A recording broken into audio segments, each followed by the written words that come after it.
Hola. Hola, hola. Muy bien. Pues vamos a empezar la clase del día de hoy.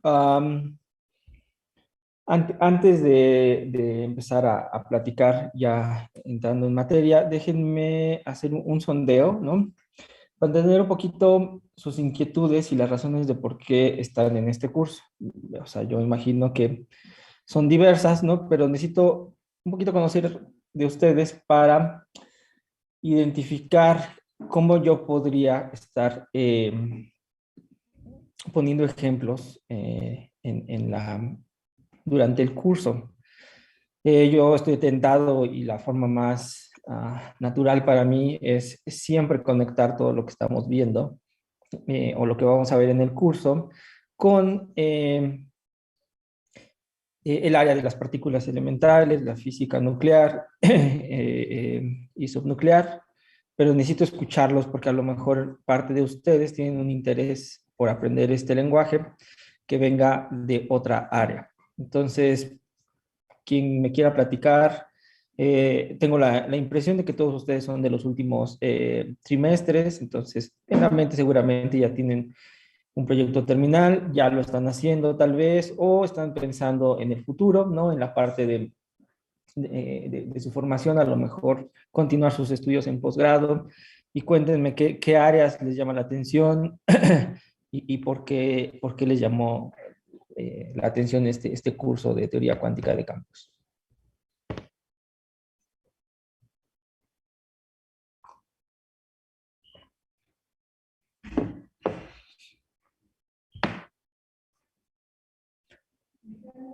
No se peleen jóvenes por tomar la palabra. Los selecciono al azar. Yo, profe. Venga, Fidel, ¿verdad? Sí, Ándale. bueno, pues me inscribí al curso porque pues siempre me ha llamado la atención este tipo de temas, siempre los he pues escuchado en videos de divulgación o cosas así, y pues quería pues verlo desde la parte teórica, ¿no? Con todo lo que estamos viendo. Ujú, También pues el área que a la que me gustaría dedicarme es a la parte de cosmología y gravitación, ujú. o tal vez también en el área de mecánica. Ahorita el proyecto que estoy haciendo es de mecánica cuántica Ujú. y pues nada, por eso estoy aquí. Igual pues me interesa esa conexión también entre relatividad y cuántica y todo eso, y pues vi que más o menos también todo esto tiene que ver. Bien, gracias, Fidel. ¿Algún otros? Necesito escucharlos para saber qué tan diverso es el grupo. Ah, bueno, yo sí también estoy en los últimos trimestres de la carrera y a mí me Ujú. llama la atención lo que es materia condensada. Entonces, pues vi el curso y me llamó la atención y ahorita estoy haciendo mi servicio social, eh, que es algo de teoría cuántica de campos aplicada a excitones polaritones. Ya. Ah, muy bien. Entonces, Con el ujú. buen Miguel. Exacto, entonces hablé con él y me recomendó mucho el curso. Me dijo, no te va a funcionar mucho, entonces pues sí dije, sí, yo creo que sí. Y por eso tomé el curso. Súper, muy bien. A ver, jóvenes, ¿alguien más? Sí, profe. Pues igual que Fidel, siempre había escuchado sobre este tipo de temas, pero más desde la parte de la interpretación física, no tanto del formalismo matemático. Entonces me interesó muchísimo llevarlo para saber cómo es que se hacen las matemáticas para tratar todos estos temas, todos estos fenómenos. Y yo hice mi servicio social en algo de difusión, en, en sistemas confinados, pero también estoy interesado en la física nuclear. Entonces, por esa razón me metí al curso y creo que está muy interesante. Súper, muy bien. ¿Algún otro voluntario? ¿Alguien que sí les guste las altas energías? Pues yo, profesor, decidí tomar este curso cuando escuché la frase de la ecuación de Schrödinger no es relativista. Entonces dije, ¿cómo entonces se describe, cómo se interpreta a este nivel de la mecánica cuántica? Una de una de las leyes de la relatividad o los principios de la relatividad, pues aquí no se cumple o sí se cumple y cómo se ve, ¿no? Ujú. yo hice mi servicio, más bien mi proyecto terminal estudiando el lagrangiano de Proca. Entonces, este Ok. asunto de los invariantes y demás los tenía muy presentes. Entonces, cómo se observan este tipo de características a nivel cuántico. Y entonces, pues inscribí el curso. Bien, la ecuación de Proca, famosa ecuación que trata a un fotón masivo, Ujú. a grandes rasgos. Muy bien. ¿Alguien más? ¿Una última persona?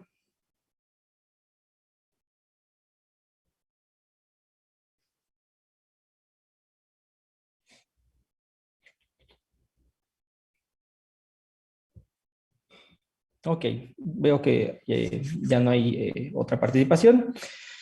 Ok, veo que hay diferentes intereses. Sí quería escuchar si había alguien interesado en materia condensada, en estado sólido, para eventualmente tomar ejemplos también de ahí, ¿no? Yo no soy un especialista en el área, pero bueno, trataré de incluir este tipo de ejemplos para no sesgar tanto el curso, ¿no? Como yo les decía, de manera muy natural, para mí es tomar ejemplos y van a ver, de hecho, ahorita voy a empezar a hacer cosas así, de las altas energías, de las partículas elementales, ¿no? Pero voy a hacer el esfuerzo por incluir estos otros ejemplos, ¿no? De qué es lo que le pasa a un sistema cuando bajamos la dimensionalidad, hablando en estado sólido, ¿no? Trabajar en 2 dimensiones, por ejemplo, ¿no?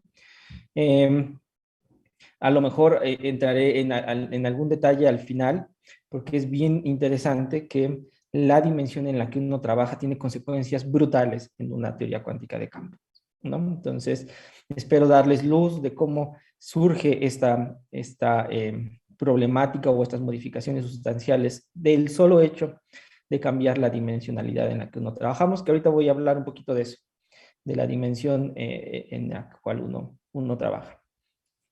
Muy bien, jóvenes, pues gracias por su participación. Déjenme proyectar lo que vamos a ver el día de hoy. En mi caso, casi nunca voy a escribir en vivo, ¿no? Eh, eh, Pierdo un poquito de tiempo en eso, entonces casi siempre traigo notas preparadas, ¿vale? Entonces, bueno, ya que llevan un bagaje bastante bueno en entender la integral de trayectoria, esencialmente, ¿no? Es el objeto a estudiar, manipular, entender en este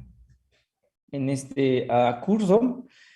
Vamos a dar un pasito hacia adelante en el entendimiento de esta integral de trayectoria para abarcar nuevos fenómenos en la naturaleza. Esencialmente, el paso que queremos dar, que no es pequeño, ¿no? Es una transición. Esperemos que sea un crossover y no una transición de fase de primer orden, ¿no? Que no es abrupto. Y de segundo orden, bueno, pues lo aceptaremos un poquito. Eh, hacia la mecánica cuántica, sumarle la relatividad especial. Y aquí tengo que ser bien claro, le vamos a sumar las ideas, los conceptos, la física que se estableció con la relatividad especial. Esencialmente, en pocas palabras y a lo mejor de manera exagerada, con un lenguaje poco formal, vamos a poner en la misma jerarquía, en la misma sintonía al tiempo y al espacio, haciendo que estos se comuniquen debido a una propiedad que existe en el universo y que es que hay una cantidad que es independiente del sistema de referencia donde estemos, siempre y cuando este sea inercial, y es la velocidad de la luz. Es la velocidad de la luz la que nos va a ligar, la que nos va a condicionar y a mantener en un mismo lenguaje al tiempo y al espacio, y eso tiene repercusiones importantes para entender lo que pasa cuando tenemos sistemas que se mueven a energías muy altas, ¿no? O bien tienen velocidades muy altas. Entonces vamos a sumar, ¿no? La idea de la mecánica cuántica, esta idea donde perdemos la noción de una trayectoria, ¿no? De una trayectoria, de tener certeza completa del movimiento de un sistema físico, ¿no? De la dinámica de un sistema físico, a tener una colección de estados, que cada uno tiene probabilidades distintas, ¿no? En una notación de Dirac, pues aparecen los Bras y los Kets, por eso estoy ocupando aquí estas pequeñas referencias en esta primera diapositiva. Por otro lado, la consecuencia que nos va a ser más de utilidad o que nos va a llamar la atención, y me equivoqué. El lado izquierdo de la ecuación es e, no e cuadrada. Lo borro ahora que suba las notas. Es la relación de si hay momento y hay masa en juego, es decir, tenemos una partícula en movimiento. Esa la podemos acumular y ponerla en una cajita que se llama energía, ¿verdad? Y entonces decimos que esta partícula tiene cierta energía en su movimiento, pero también, ¿no? De manera sorprendente, si uno juega con esta ecuación, ¿verdad? Podríamos despejar la masa de una partícula y saber o obtener que a través de tener energía a disposición en nuestro sistema, podemos generar masa. Y eso es generar partículas. ¿Ok? Y esto es el lenguaje idóneo para trabajar con sistemas donde lo que conocemos probablemente sea el inicio y el final de la historia. A lo que tenemos acceso para medir sea el inicio y el final de una historia, pero los estados intermedios no tenemos acceso a ellos. ¿Ok? Y entonces tenemos que contar todas las diferentes historias que hubo dentro de ese estado inicial y ese estado final, que es algo que ustedes ya conocen. La integral de trayectoria esencialmente lo que nos viene a contar, ¿no? Es qué pasa, ¿no? En pequeños lapsos del tiempo, ustedes lo han visto así, en pequeños lapsos del tiempo, qué le pasa al sistema. Y lo que uno hace es tratar de reconstruir, ¿no? Pasito a pasito, ¿no? Desde un estado inicial, desde un tiempo inicial hasta un tiempo final, un estado final, ¿ok? Pero bueno, la historia se va a mejorar, se va a... las propiedades del sistema se van a enriquecer por el hecho de que existe en el camino la probabilidad de que no haya cosas nuevas. Cuando digo cosas nuevas, son partículas nuevas. Y para eso estoy preparando este jueguito un poco con imágenes. Esencialmente ustedes ya revisaron esto que es la integral de trayectoria de la mecánica cuántica. En el eje vertical ustedes tienen la evolución temporal y en el eje horizontal tienen, digamos, la evolución en la posición o en algún estado. Podríamos poner alguna otra variable en la eje horizontal, ¿no? De posiciones o de estados de mi sistema.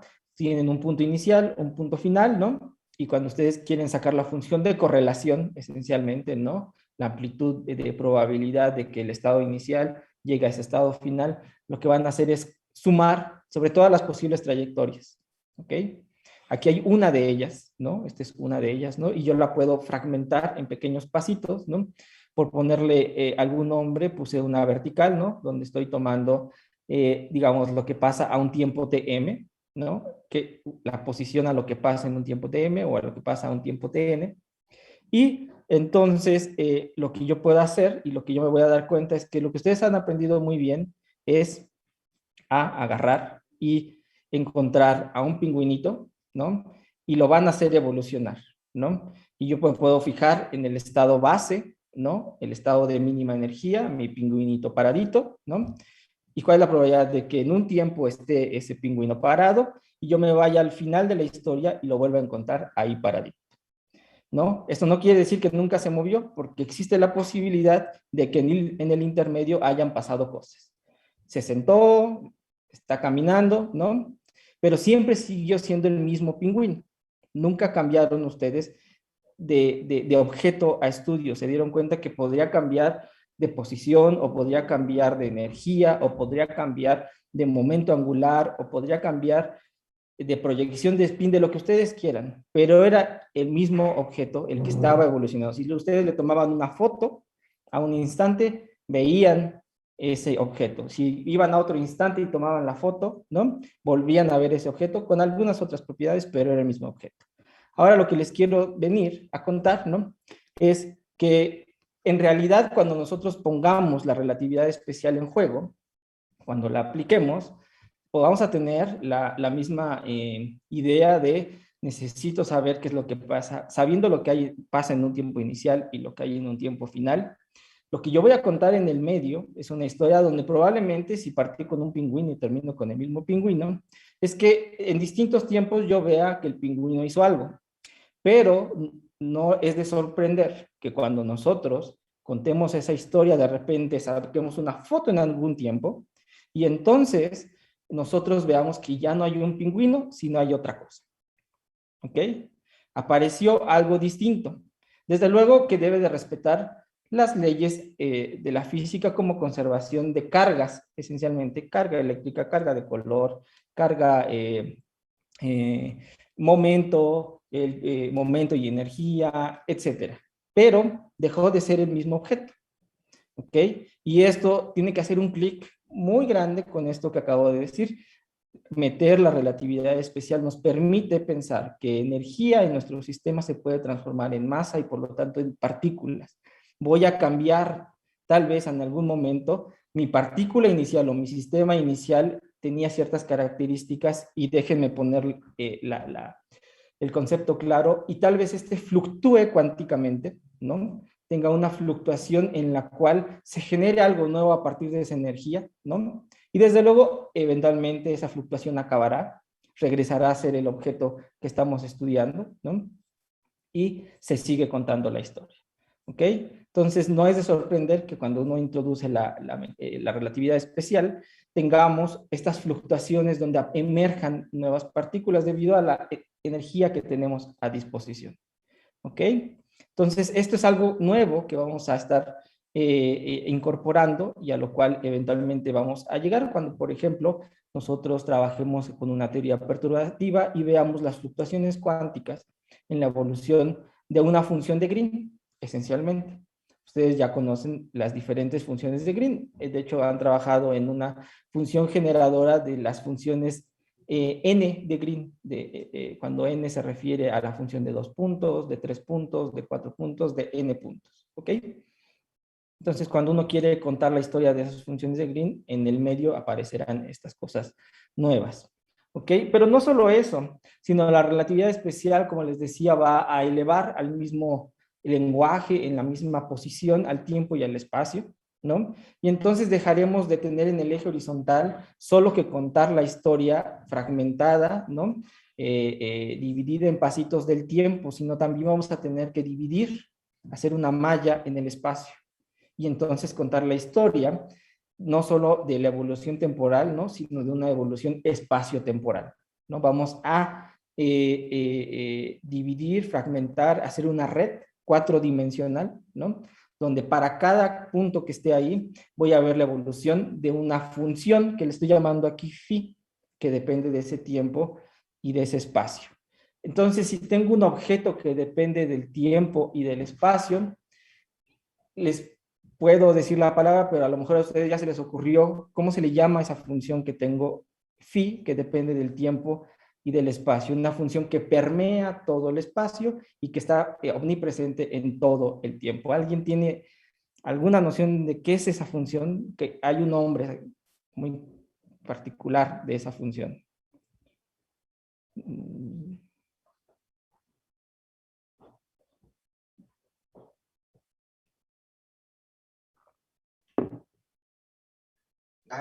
¿Campo?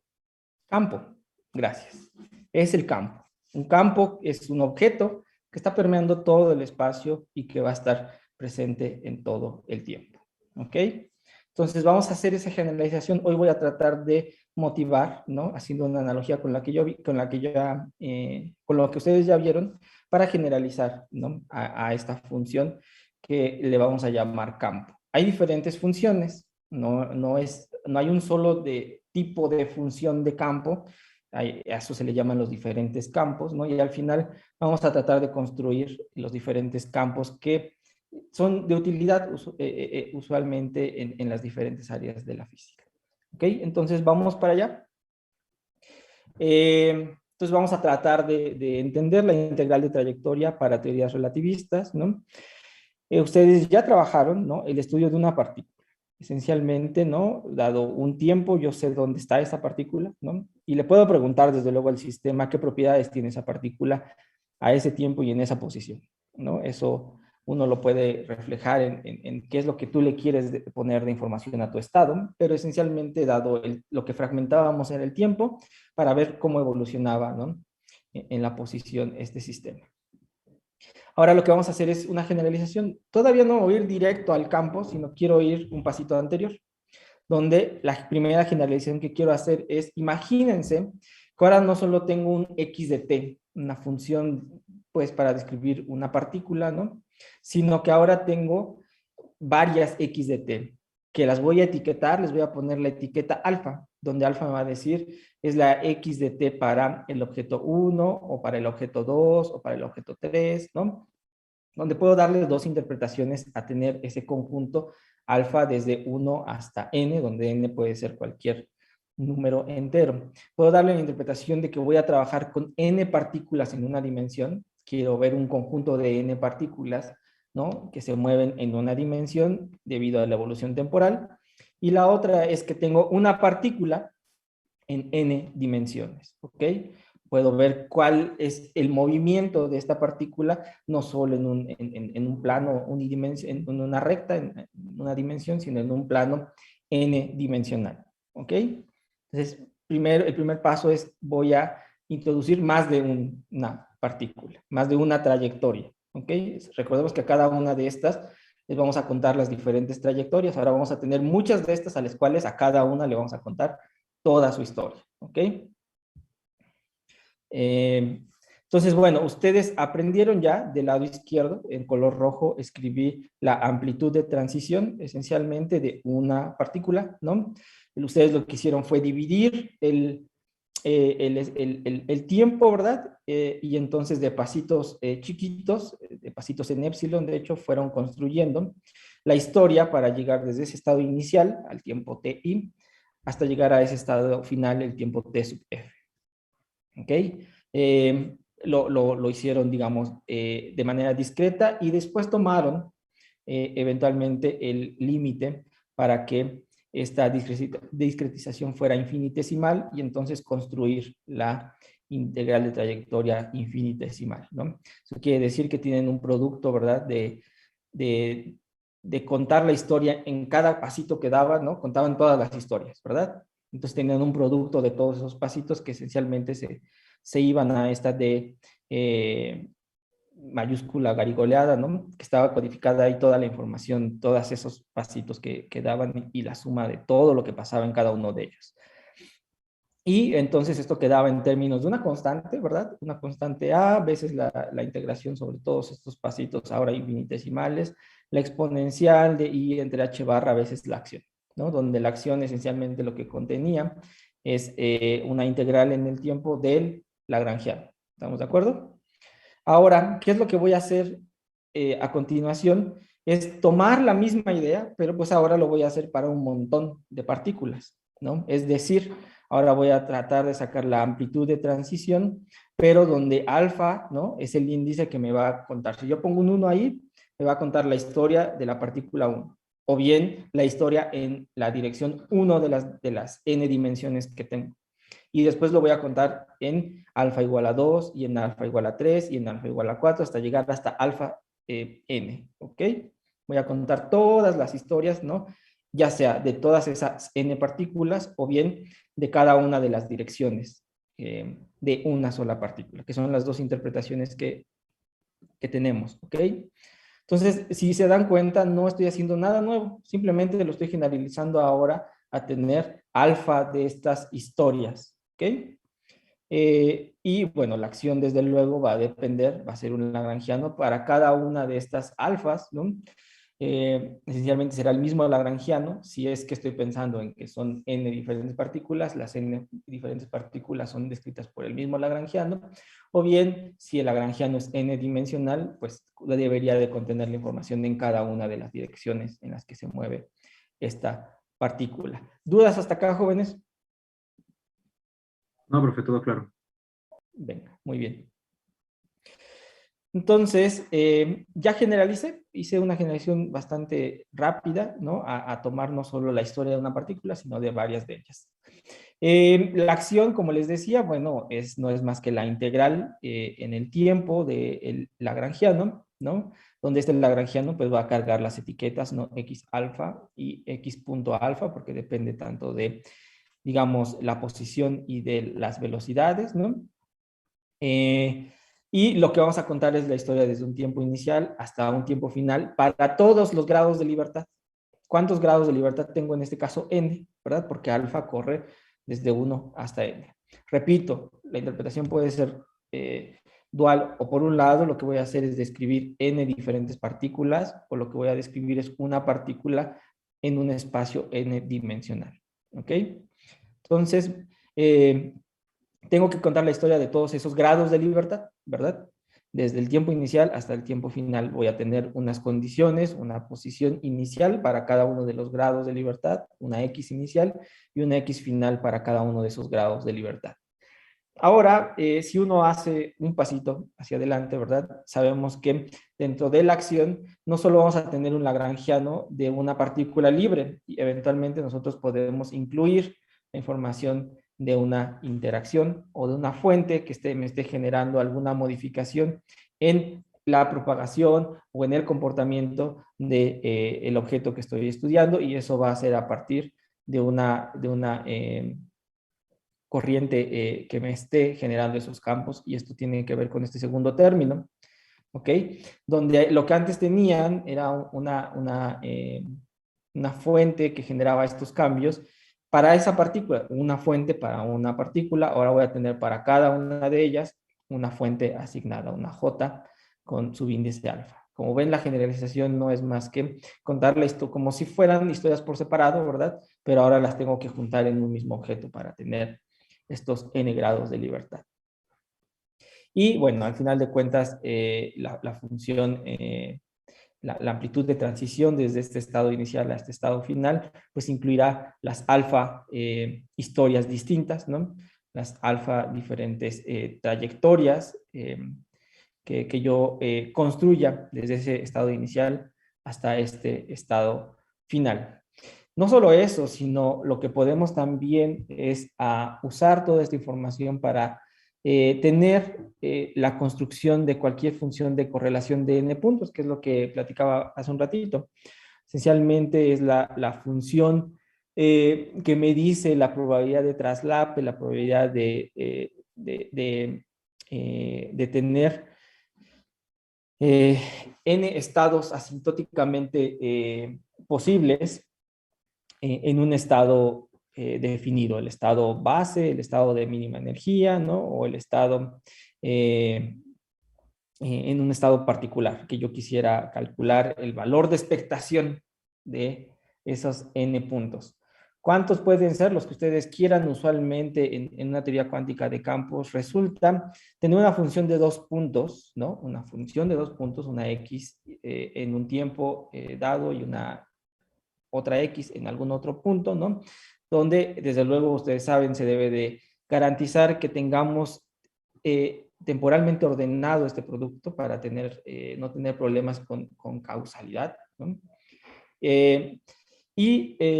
Entonces, eso lo que me está diciendo al final de cuentas, si yo me pregunto cuál es el valor de expectación, cuál es la suma sobre todo el espacio-fase, sobre todos los grados de libertad de algo que está en un punto inicial y en un punto final, es cómo se propaga una partícula esencialmente, ¿no? Déjenme empezar a ponerles nombres, ¿no? Esa partícula en un punto, y después quieres ver cómo viaja a otro punto y quieres sacar su valor de expectación, ¿no? De que ese proceso de viaje de un punto a otro suceda. ¿Cuál es la probabilidad de que eso suceda? Pero puede existir cualquier otra función de correlación, por ejemplo, de 3 puntos, donde esencialmente ya no podemos concebir, ¿verdad?, que sea asociada a que una partícula se traslade, sino más bien ahí tendríamos que concebir esa idea a lo mejor a tratar de sacar cómo es que interactuaron 3 partículas, cómo es que yo tengo 3 partículas como estados asintóticos, porque esos son los estados que sí puedo observar desde el punto de vista teórico. Son los 3 estados que sí conozco. Y entonces lo que voy a hacer es contar la historia de dónde llegaron o de dónde vienen esas tres partículas que estoy conociendo. Entonces, usualmente tienen que venir de algún punto en común, y eso nos va a referir a algún vértice o algún lugar donde estos fueron producidos o donde estos interactuaron. ¿Ok? Y de ahí, si yo me voy a sumar más puntos, 4 puntos, 5 puntos, etcétera, tendrán la misma lógica.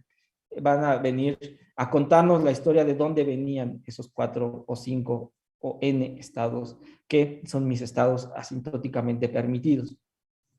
Y ustedes también lo que vieron en clase fue pues cómo generar estas funciones de correlación a través de esta fuente, ¿no? Esencialmente lo que ustedes sacaban era una derivada de esa fuente en algún tiempo en particular, ¿no? Si ustedes sacaban en algún tiempo en particular, lo que arrojaban, ¿no? De la exponencial esencialmente era una X dada en esa posición, ¿ok? Y entonces ustedes podrían generar diferentes productos de posiciones en diferentes momentos, ¿no? En diferentes tiempos, que es lo que está englobado en esta ecuación en color azul. Y no solo eso, sino también podrían tener una función generatriz, esencialmente, ¿no? Renombrar esto que estaba aquí, ¿no? En términos de esta función z, que es una función de correlación esencialmente en el vacío. Y bueno, entonces también ustedes lograron construir estos objetos. ¿Estoy en lo cierto? No, hasta aquí no hay ningún problema. Todo bien, profe. Ok. Bueno, entonces ahora lo que voy a tratar de hacer es generalizar una vez más. Sigo en un espacio discreto, n grados de libertad, ¿no? Donde alfa va a correr desde 1 hasta n. Y entonces yo quiero sacar la función de traslape, la amplitud de transición entre un estado inicial y un estado final, ¿no? Pues lo que voy a hacer es contar, insisto, las alfa historias, ¿verdad? Y entonces también puedo construir de manera análoga la función generadora de una función de amplitud, de correlación de vacío a vacío, donde hemos incluido una fuente que nos va a permitir encontrar todas estas funciones de Green de n puntos, ¿no? Salvo que ahora lo que voy a hacer pues es tener n grados de libertad. Un ejercicio que uno puede hacer es, regularmente uno dice, voy a tomar la historia desde un tiempo inicial, ¿no? Desde ahí voy a tratar de contar qué es lo que pasa y voy a pensar a futuro en algún tiempo, ¿no? Y esperar cuál es la probabilidad de que suceda algo en ese tiempo futuro. Sin embargo, perdón, y eso lo que va a hacer es integrar desde esas dos condiciones, el tiempo inicial y el tiempo final. Sin embargo, uno puede extender esta idea a tomar la historia desde menos infinito a infinito, ¿ok? Voy a tirar el tiempo, ¿no? Que venga desde menos infinito hasta infinito. Y si nosotros tenemos la ventaja de hacer esta extensión o esta generalización a un tiempo que va a abarcar toda la historia del sistema, nos da lo mismo donde sean las condiciones iniciales y finales de mi sistema. Perdemos noción, vamos a tener una invariancia ante escoger dónde localizar el inicio y dónde localizar el final. Estamos ocupando todo el tiempo, por lo tanto podemos escoger de manera arbitraria cualquier lugar, ¿no? De inicio, podríamos hacer un shift, podemos hacer un desplazamiento para localizar nuestro inicio en otro lado y nada de esto va a cambiar. ¿Por qué? Porque la historia está contada durante todo el tiempo. ¿Ok? Bueno, entonces, dado que ya no tengo una dependencia en mi historia de dónde iniciar y dónde terminar, puedo hacer ciertas cositas con esta acción, ¿no? Esta acción que ahora está contada desde menos infinitos de infinito en el tiempo, que no es más que mi lagrangiano, más esta fuente, veces las diferentes posiciones de los diferentes grados de libertad. En otras palabras, ¿qué es lo que quiero que vean? Y a ver si me siguen la idea. Salvo mi no tan buena forma de plasmar de manera gráfica la historia, lo que yo quiero que vean es que voy a contar la evolución temporal de mi sistema. Es como le estoy sacando como 4 fotos distintas a mi sistema, donde tengo n puntos distintos que van a describir cada uno la historia del alfa 1, alfa 2, alfa 3, hasta alfa n. No puse n porque pues, se me va a acabar los colores, porque los traté de separar en colores. Pero bueno, noten que yo tengo aquí la historia de la partícula que tiene la etiqueta alfa igual a 1. Y Entonces, esta, si yo le tomo una foto en un tiempo futuro, T2, está localizada en alguna otra posición en el espacio. Y cuando yo saco alguna otra foto en un tiempo futuro, encuentro que está localizado en otro punto, ¿no? Y en una foto en un tiempo T4, voy a encontrar que esta está en otra parte del espacio. Entonces, eso es lo que ustedes aprendieron. Le siguieron la trayectoria a una de ellas. Ahora, lo que yo trato de transmitirles es que estoy encontrando que no solo le puedo aplicar eso a una sola partícula, sino al mismo tiempo puedo preguntarme la evolución de n de ellas. Entonces, cuando yo saco una foto, ¿no?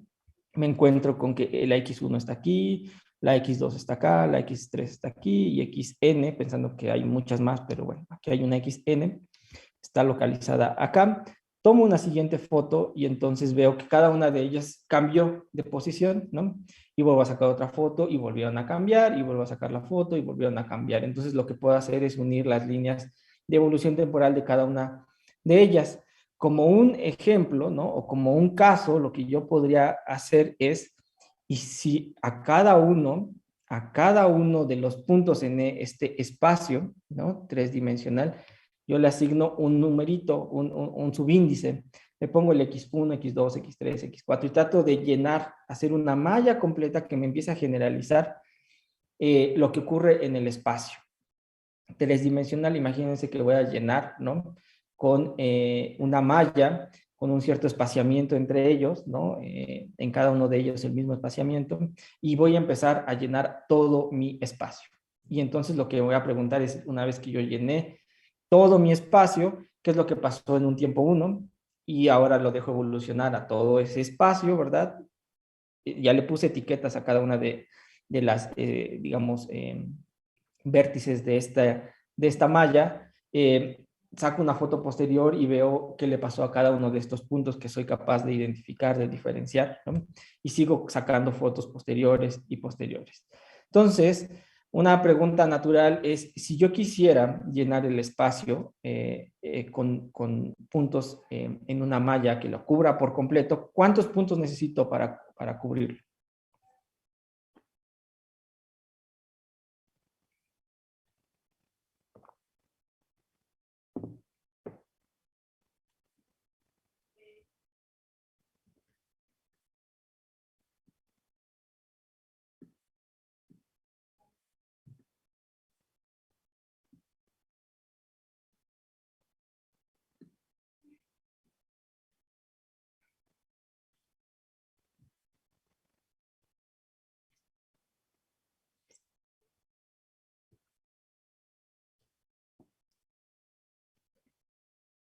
Profesor, ¿Alguna idea, jóvenes? yo más bien tengo una pregunta. Lo que pasa es que le perdí un poco su línea de argumento y ya no me quedó claro por qué nos preguntamos por el número de partículas para llenar el espacio. Ok, el ejercicio es el siguiente. Yo aquí lo que les conté es que en lugar de solamente seguir la trayectoria o contar todas las posibles trayectorias que tiene una partícula, ¿no? En su evolución desde un tiempo inicial hasta un tiempo final, ahora lo que quiero es preguntarme sobre contar la historia simultánea de varias de ellas. ¿Cuántas n? Aquí escribí X1, X2, X3, existen más hasta llegar hasta la XN, y lo que traté con este dibujo es plantearles que justamente yo lo que puedo sacar es una foto inicial y yo sé que mis puntos de partida son estos que estoy definiendo, hago evolucionar a mi sistema, ¿no? Y de repente estos van a cambiar de posición y siguen cambiando en una tercera foto y en una cuarta foto siguen modificando. Y yo tengo nada más n distintos grados de libertad, n diferentes partículas. Ahora, mi pregunta es, yo no quiero quedarme solo con n, quiero agarrar, discretizar el espacio por completo, ¿no? Y en cada uno de los vértices de esta malla, ¿no? Poner una X y distinta. Pero a la vez quiero cubrir todo el espacio. ¿Cuántos puntos necesito para llenar todo el espacio?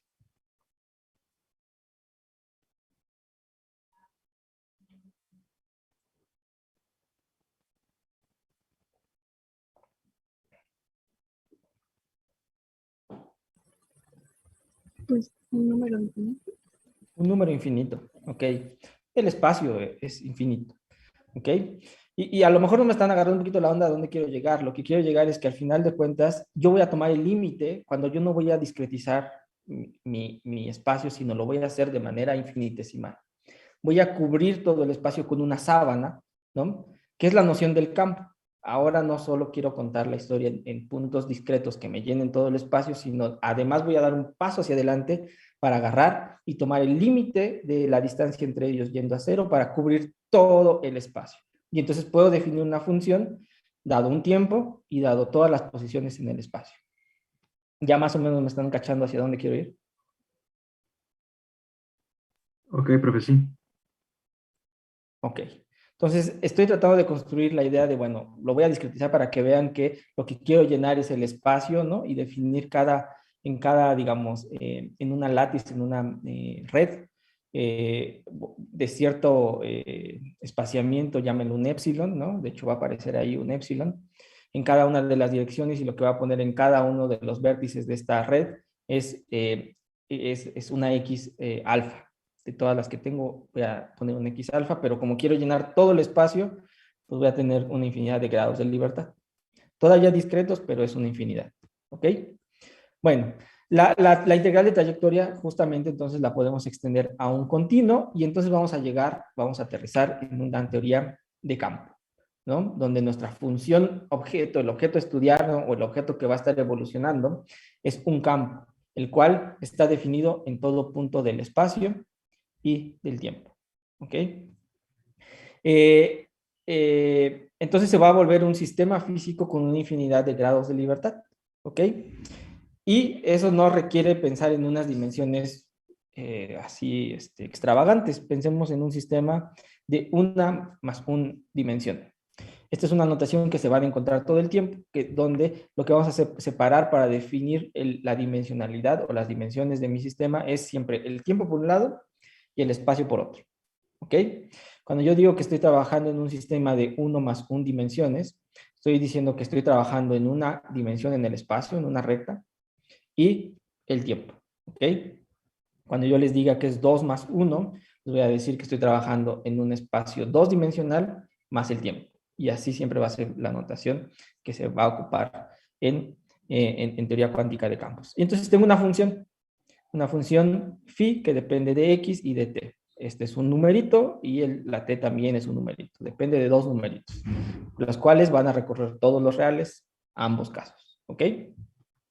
Bueno, entonces lo que vamos a tratar de construir es la amplitud de transición en el vacío, ¿verdad? De vacío a vacío. Y entonces lo que podemos escribir es esta función z, ¿verdad? La función generadora, donde ahora lo que yo voy a tener es una constante de normalización veces. Ahora, esta funcional en términos de un objeto phi, veces una exponencial que tiene contenida la acción, la cual va a depender de un phi y va a depender de una fuente. Donde phi la estoy poniendo en color azul y todavía pongo ahí un signo de interrogación porque suena raro a que ahora tengo phi en lugar de x, ¿no? Acuérdense que phi ya tiene metido adentro la información del tiempo y del espacio. Entonces, donde tengo que contar es la historia sobre todas las phis, cómo diferencio las phis, porque yo puedo dar todos los x y todos los t's, ¿no? Y voy a definir la phi en todos lados. Y entonces tengo que contar la historia de todos los diferentes lados que la phi, en donde la phi está definida. ¿Ok? Entonces, voy a tener que sumar o tener que contar la historia sobre todas las posibles trayectorias en todo el espacio y el tiempo en el cual yo esté trabajando. En este caso es una dimensión temporal, una dimensión espacial. ¿Ok? Ok, bueno. Esencialmente, una vez más, nosotros vamos a tener que escribir la acción. La acción va a ser algo que es la acción libre, ¿no? De mi objeto libre, que no va a tener ninguna interacción, más un término que me va a arrojar las diferentes interacciones que pueda tener mi sistema.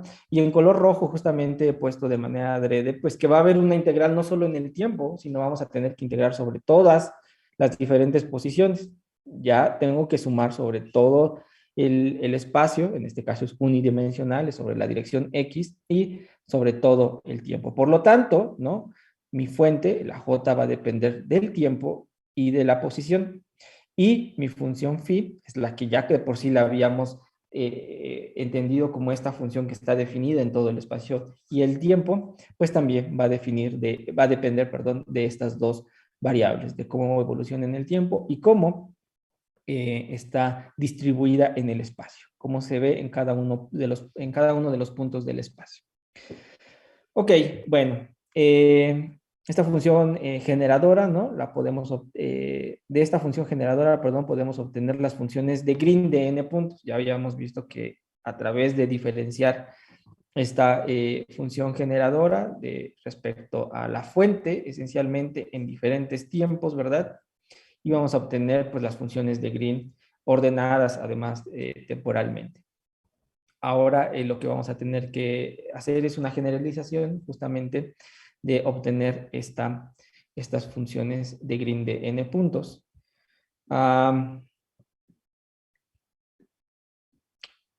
Y bueno, ¿por qué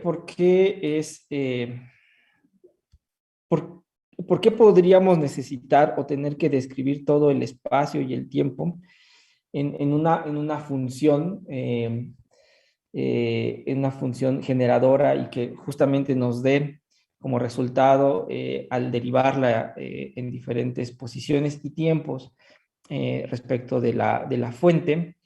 ¿Por qué la vamos a necesitar físicamente? ¿Por qué vamos a recurrir a ese objeto y tratar de obtener un modelo que describa la naturaleza?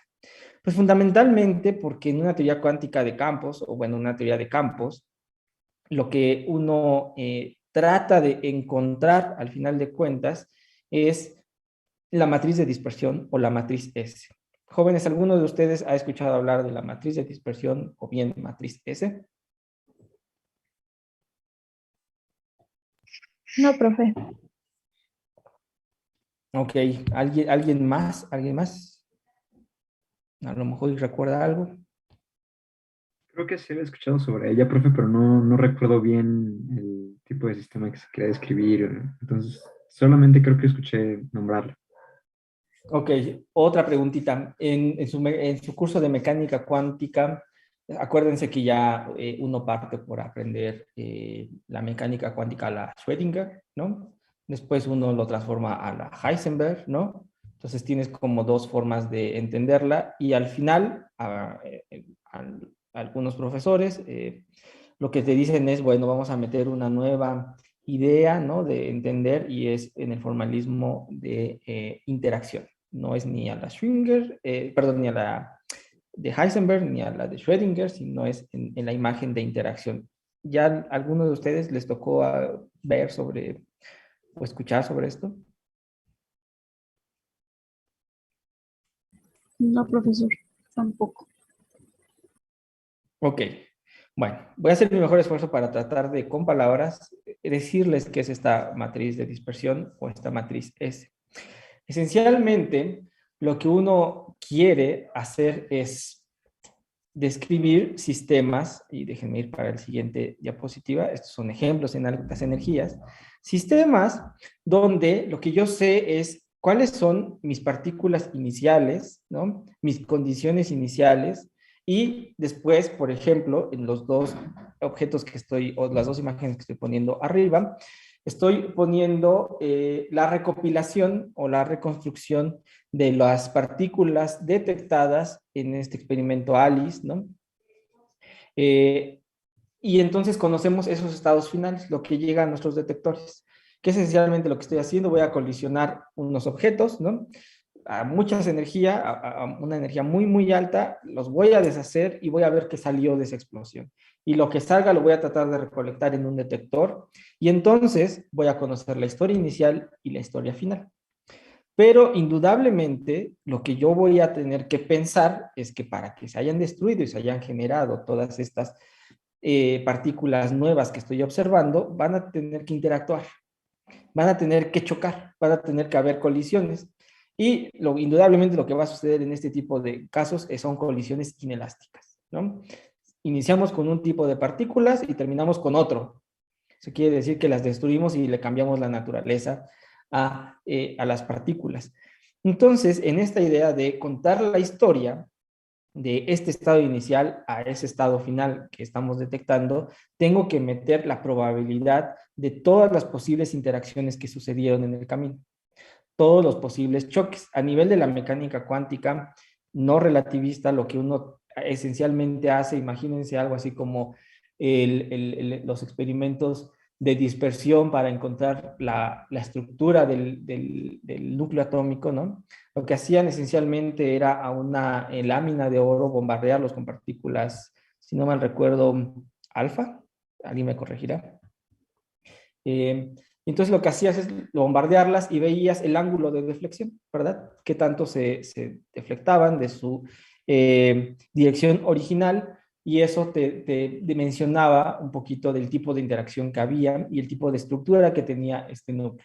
Y entonces lo que uno sabe a nivel de mecánica cuántica es inicié con cierta partícula, ¿no? Y terminé con la misma partícula en una posición distinta. Entonces tengo que contar la historia en el medio. Tengo que contar la historia de la probabilidad de que haya interactuado con una partícula. Pero ¿qué tal si, como tenía un bonche, ¿verdad?, de objetos ahí, no solamente una vez chocó, sino pudo chocar 2, o 3, o 4? Entonces, puedo construir una matriz que me diga la probabilidad de que cierto proceso suceda, que colisione mi partícula A con mi partícula B, pero que en el camino también haya colisionado mi partícula B saliente con una partícula C. Y entonces voy a englobar en una matriz todos los diferentes procesos que van a existir para que yo pueda llegar a ese estado final. Entonces, no solo es contar la historia de esta cosa que puede cambiar, que es una partícula libre, sino de las posibilidades de que esta partícula esté chocando y chocando y chocando y chocando y chocando y chocando. ¿Cuántas veces? Tantas, porque la probabilidad de que choque una o dos o tres siempre va a ser finita. ¿Okay? Entonces tengo que incorporar todas esas probabilidades. Y entonces lo voy a meter todo en un arreglo de una matriz, que si yo la elevo al cuadrado, me va a decir la amplitud de probabilidad de iniciar en ese estado a llegar al estado observado. Pero ya se incluyó la información de todas las posibles colisiones que están ahí adentro. ¿Ok? Entonces, esencialmente lo puedo traducir a la trayectoria, a la integral de trayectoria, porque para contar la historia completa, no solo les voy a contar cómo se mueve una partícula, sino también las posibles interacciones de esa partícula con algún sistema. ¿Ok? En este caso, son unas colisiones, en el lado izquierdo son unas colisiones de protón-protón, que son energías súper relativistas, 7 teraelectronvolts. Estas cosas van a chocar, se van a deshacer, van a sacar un montón de partículas fundamentales, y que eventualmente estas también van a empezar a decaer y van a empezar a construir otras partículas. Y entonces lo que uno hace es recopilar todas esas partículas que salieron de la interacción y rehacer sus trayectorias, que son estas cosas, estas líneas que más o menos se ven, son la reconstrucción de las trayectorias de cada una de estas partículas. Y como ven, ¿no?, casi todas ellas se van hacia el centro. ¿Por qué? Porque provinieron de un lugar donde chocaron esos protones. Entonces, de manera teórica, lo que uno hace esencialmente es, yo sé que inicié con protones, yo sé a qué energía iban a chocar, y después recopilo todas las partículas que surgieron de la interacción. Y entonces, proponiendo todos los posibles interacciones que pueden existir, ¿verdad?, puedo construir una matriz S y entonces elevarla al cuadrado y dar la probabilidad de que hayan salido todas esas partículas que observé. Suena a un juego como muy fácil de hacer, pero bueno, tiene muchísimas utilidades hacer ese trabajo, porque no es trivial calcular todas las probabilidades de que todo esto suceda. Pero bueno, entonces este es un ejemplo, ¿no? Este es otro, es una colisión en el lado derecho. La colisión ya no es de un protón con un protón, sino es la colisión de un ion pesado, es plomo con plomo. Los núcleos de plomo chocan unos contra otros, vienen un montón de neutrones y protones de un lado, un montón de neutrones y protones del otro, a una energía también súper grande, 2.76 teraelectronvolt. Esta es la energía medida en el centro de masa de la colisión. Y los chocamos, los deshacemos, y desde luego vamos a generar muchísimo más partículas, ¿verdad? Porque tenemos de inicio un montón más. Entonces, bueno, aquí está como la reconstrucción de todos los tracks, de todas las trayectorias, ¿verdad?, de las partículas generadas. Y como pueden ver por aquí, se ve como un vértice, que es el lugar donde se dio la interacción fundamental. Ese no es el único caso. Otro caso en los cuales podemos aplicar esta idea de la matriz S, ¿no?, es cuando tenemos o cuando estudiamos el fenómeno de los rayos cósmicos. Un rayo cósmico esencialmente es una partícula ultraenergética que viene del exterior de nuestro planeta, ¿no? Pueden ser protones, fotones, podrían ser los mismos neutrinos, que vienen viajando en el cosmos y a la hora de entrar a la atmósfera de la Tierra lo que se van a encontrar pues, es con átomos, esencialmente con núcleos, ¿no? Y van a empezar a chocar con ellos, ¿no? Y entonces sí sabemos las condiciones iniciales, viene un protón o viene un fotonazo por allá afuera y va a chocar con ciertos tipos de moléculas, ciertos átomos, ciertos núcleos, oxígeno, nitrógeno, carbono, lo que a ustedes se les ocurra, y va a empezar a chocar con ellos y va a empezar a desintegrarse y se va a formar una cascada. Entonces la historia es, yo sé cuál es la fuente de ese rayo cósmico, pero como va a empezar a chocar con la atmósfera y va a empezar a desintegrarse, ¿no? Va a empezar a generar un montón, se les llaman chubascos, ¿no? De partículas electromagnéticas, partículas fuertes, mesones, variones, partículas fuertemente interactuantes. Lo que hacemos es poner en la superficie de la Tierra un montón de detectores en una superficie muy, muy extensa. Este es el ejemplo del detector Pierre Royer, es un observatorio que está en Argentina y Chile. Y lo que hacen es poner el desierto, si no recuerdo, de Atacama, junto con otra región en Argentina, que la verdad no me acuerdo. Lo que ponen es un montón de rotoplas, así rotoplas de estos tanques gigantes, ¿no? Y lo que hacen es cubrir una extensión, un área gigantesca, donde reciben esos chubascos, ¿no? Y entonces lo que hacen es recopilar la información de esas partículas resultantes, ¿no? De este rayo cósmico, y una vez más lo que se tiene que implementar es la matriz S. Yo sé qué es el inicio y sé qué es el final. Y entonces tengo que contar la historia de todas las posibles interacciones en el medio, todas las posibles vértices de interacción que hubo para generar lo que estoy observando al final. Entonces, en resumidas cuentas, la historia, cuando uno cuenta la historia de la evolución de un sistema físico, no solo es tratar de seguirle la pista, digamos, en el cambio de sus propiedades, sino eventualmente existió o no existió la probabilidad de que éste interactuara con alguna otra cosa.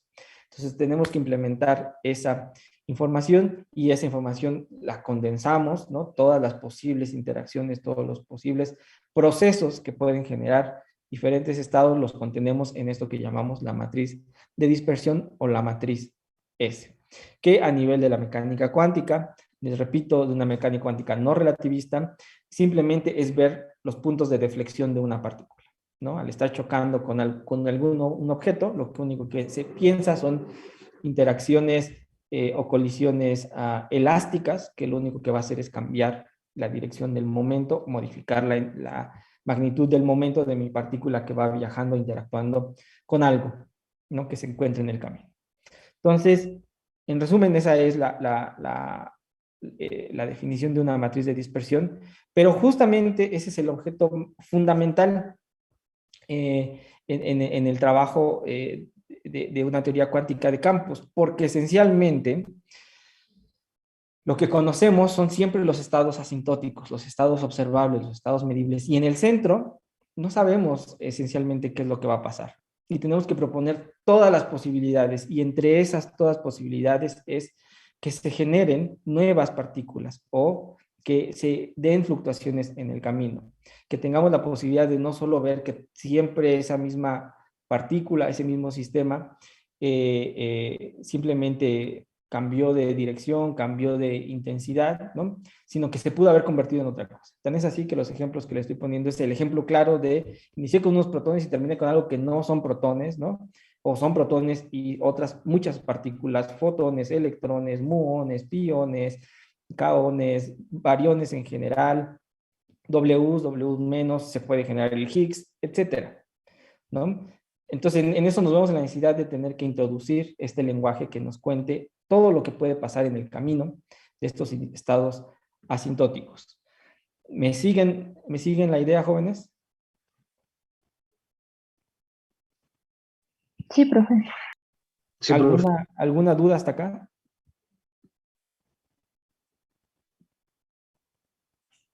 No, todo va bien, profe. Ok, muy bien. Otra cosa que es de llamar la atención es que en esta generalización que hemos construido, ¿no? Si bien di pasos así agigantados, ¿no? Lo único que hice como un paso intermedio es como de describir la historia de una partícula, de describir varias al mismo tiempo y después de ahí, de sopetón, le solté una generalización infinitesimal, ¿no? Es decir, ya no es discreto, se volvió continuo. En ningún momento toqué o dije nada de la acción. Lo hice como si no me importara qué forma o qué características tenía esta acción. Y desde luego esta acción lo que tiene, la información que está metida en esta acción, pues no es más que la información de Lagrangiano, ¿verdad? Y el Lagrangiano nos dice no solo la energía en movimiento de mis partículas, sino nos va a decir la energía potencial. Que en otras palabras, la energía potencial lo que nos dice es si va a haber interacciones o no y cómo van a suceder las interacciones en nuestro sistema. Entonces, desde luego que es de interés analizar diferentes escenarios donde esta acción sí le vamos a poner nombre y apellido, sí le vamos a poner todas sus características, vamos a describir partiendo del lagrangiano de algún sistema y hacer todos estos cálculos que uno necesita hacer, es decir, construir la integral de trayectoria y sacar las observables como las diferentes funciones de Green de n puntos. Y eso trae sus propios problemas, trae sus propias complicaciones que se tienen que resolver eventualmente. Se puede complicar un poco o facilitar un poco dependiendo quién sea el lagrangiano, ¿ok? Pero bueno, esto lo que al final de cuentas nos va a decir es, dado un lagrangiano, tengo una teoría cuántica de campos, ¿no?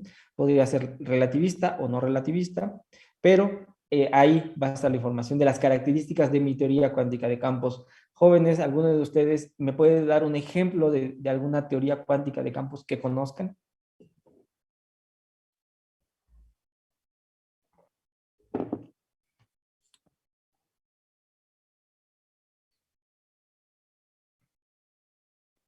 Pues la QCD. Perdón, ¿O no qué se escuché. refiere? Un ejemplo es la QCD, ¿no? La cromodinámica cuántica, ok. ¿Algún otro? Electrodinámica cuántica. La electrodinámica cuántica, muy bien. ¿Algún otro? Ándele, jóvenes, ustedes que llevan ya partículas. ¿Alguna otra?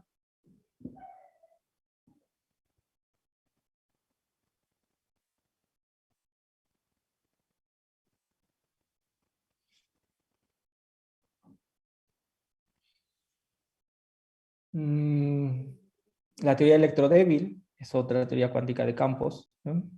Que son esencialmente los tres pilares del modelo estándar de partículas, ¿no? Son tres teorías cuánticas de campos, cada una con sus respectivas características, ¿no? Que lo hacen más o menos fácil de manejar, de calcular, ¿no? Pero bueno, esa es una teoría cuántica de campos, pero vamos a iniciar por la teoría cuántica de campos, que es la más sencilla. Eso no quiere decir que todo se va a volver muy fácil, ¿no? Porque hay muchas cosas que entender, pero vamos a utilizar una de ellas y va a ser el caso de un campo escalar, que es con lo que vamos a concluir el día de hoy en nuestra clase. Sin embargo, antes de dar el paso a mostrar en específico, ahora sí, un lagrangiano y por ende ya no estar pensando de manera general en una acción, déjenme hablar sobre la integral funcional. Esta integral que algunas diapositivas atrás la había dejado como todavía una incógnita, que significaba hacer las integrales en este producto de funciones phi, ¿verdad? Que antes lo entendíamos como un producto de diferenciales en X, ¿no? Teníamos X1, X2, X3, etcétera. Ahora lo vamos a tener en términos de las funciones phi. Entonces, déjenme recapitular para el caso, vamos a plantear el caso más sencillo, el caso 1, que es el que ustedes ya conocen, es el 0 más 1 dimensiones. Eso quiere decir, no tengo dimensiones espaciales, tengo dimensiones temporales nada más. Y definimos la integral de trayectoria en intervalos de tiempo infinitesimales. ¿Ok? déjenme sumarle una dimensión al estudio, porque, insisto, cuando no estábamos trabajando en el espacio, esencialmente lo único que discretizábamos era el tiempo. Pues ahora, cuando yo incluyo una dimensión espacial, además de seccionar el tiempo en pequeños pasos, también vamos a dividir el espacio en pasos infinitesimales. Voy a dar brinquitos, ¿no? También en el espacio. Y lo que podemos hacer es plantearnos un dominio de longitud L simétrico, donde la variable X, que me va a dar cuenta de la dimensión espacial o de la componente espacial, va a vivir entre menos L medios y va a llegar hasta L medios, ¿ok? Entonces lo que puede suceder es que dividimos justamente ese intervalo de longitud L en tramos iguales. L lo podemos escribir como N veces una épsilon, ¿no? Donde esencialmente L entre N me va a dar el espacio, el valor de los saltitos que voy a dar, que es justamente épsilon, ¿ok? Y entre más grande sea n, pues más cortito va a ser el intervalo, epsilon se va a hacer cada vez más chiquito, ¿ok? Lo mismo que pasaba en el tiempo, cuando lo dividían, pues tenían una cierta relación entre aumentar el número de pasitos, que significaba disminuir el tamaño de cada uno de estos saltitos. Ok, entonces haciendo eso, ¿no? Dividiendo en pedacitos nuestra longitud, ¿verdad? Lo que vamos a tener ahora es que podemos escribir la posición, ¿no? X, dándole una etiqueta. La etiqueta M, por ejemplo, significa que partí de la posición menos L medios y di M saltos, ¿no? M saltos de una longitud cada uno de ellos, epsilon, donde M puede vivir pues entre el 0 y el N. Puedo no dar ningún salto o dar los N saltos que me van a llegar o que van a permitirme llegar hasta la posición L medios, ¿ok? Pero si entonces yo puedo dar pequeños saltos, ¿verdad? Y definir diferentes posiciones dado este parámetro epsilon, puedo escribir entonces mi función, ¿no? Una función phi a la cual le corresponda, ¿no? O esté dada en términos de este parámetro xm. Para un xm voy a darle un valor a esta phi. Y como m es un valor discreto, esta x está discretizada, pues entonces también puedo discretizar mi función phi, porque dado una m, pues va a tener un valor esta phi. ¿Ok? En esta idea y esta notación, adelantándome un poquito, esta es una función de qué tipo. ¿Es un vector? ¿Es un tensor? ¿Es un escalar? ¿Qué es esta función?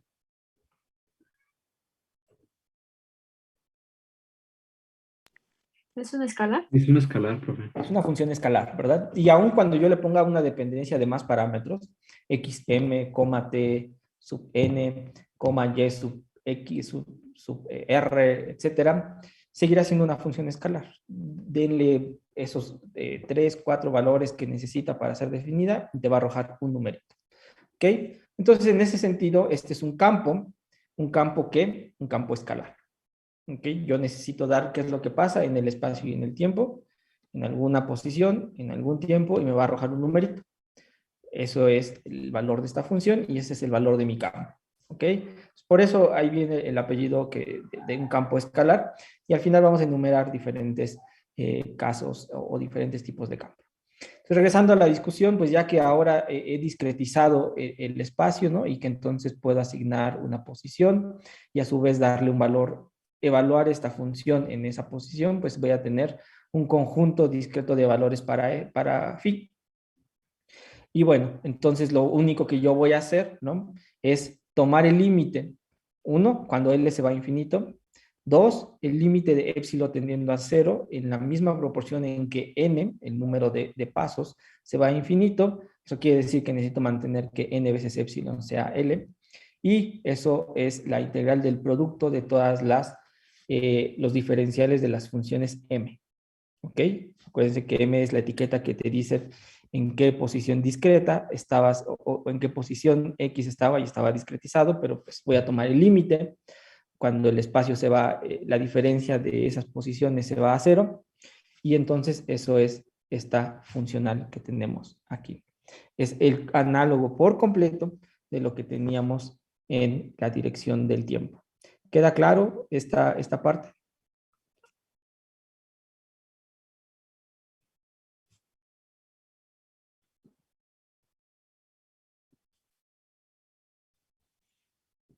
Sí, profe.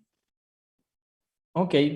Y como hace un rato lo platicábamos de manera como muy al aire, ¿no? Cuando estaban esos dibujitos en espacio tridimensional con X1, X2, X3 hasta XN, y que hacía la pregunta de cómo lleno o cómo puedo completar todo el espacio, y la respuesta era pues con un número infinito de puntos, ¿no? Aún más todavía voy a tirar el espacio entre los diferentes puntos a cero, de tal manera que lo vuelvo continuo. Desde luego esto se va a convertir en un objeto que va a diverger. ¿Ok?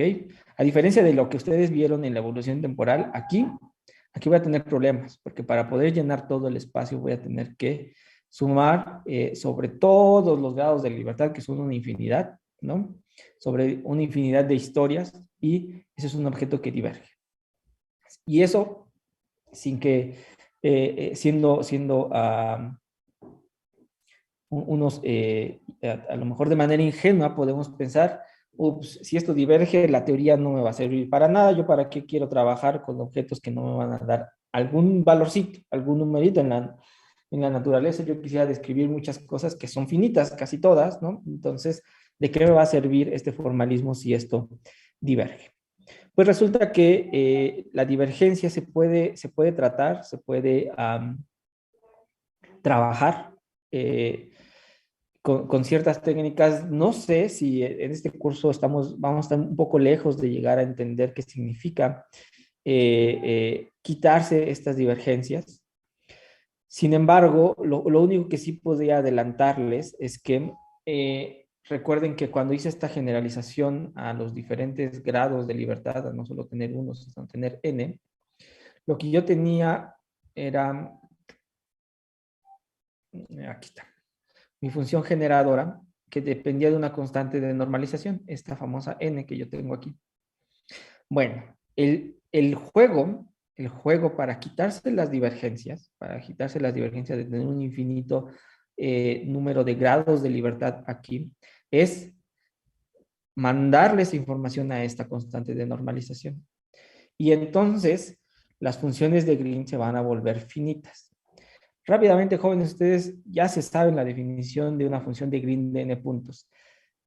Hay una característica. ¿Cómo se define esta función de Green de n puntos? ¿Es un producto? ¿Es un cociente? ¿Es una suma?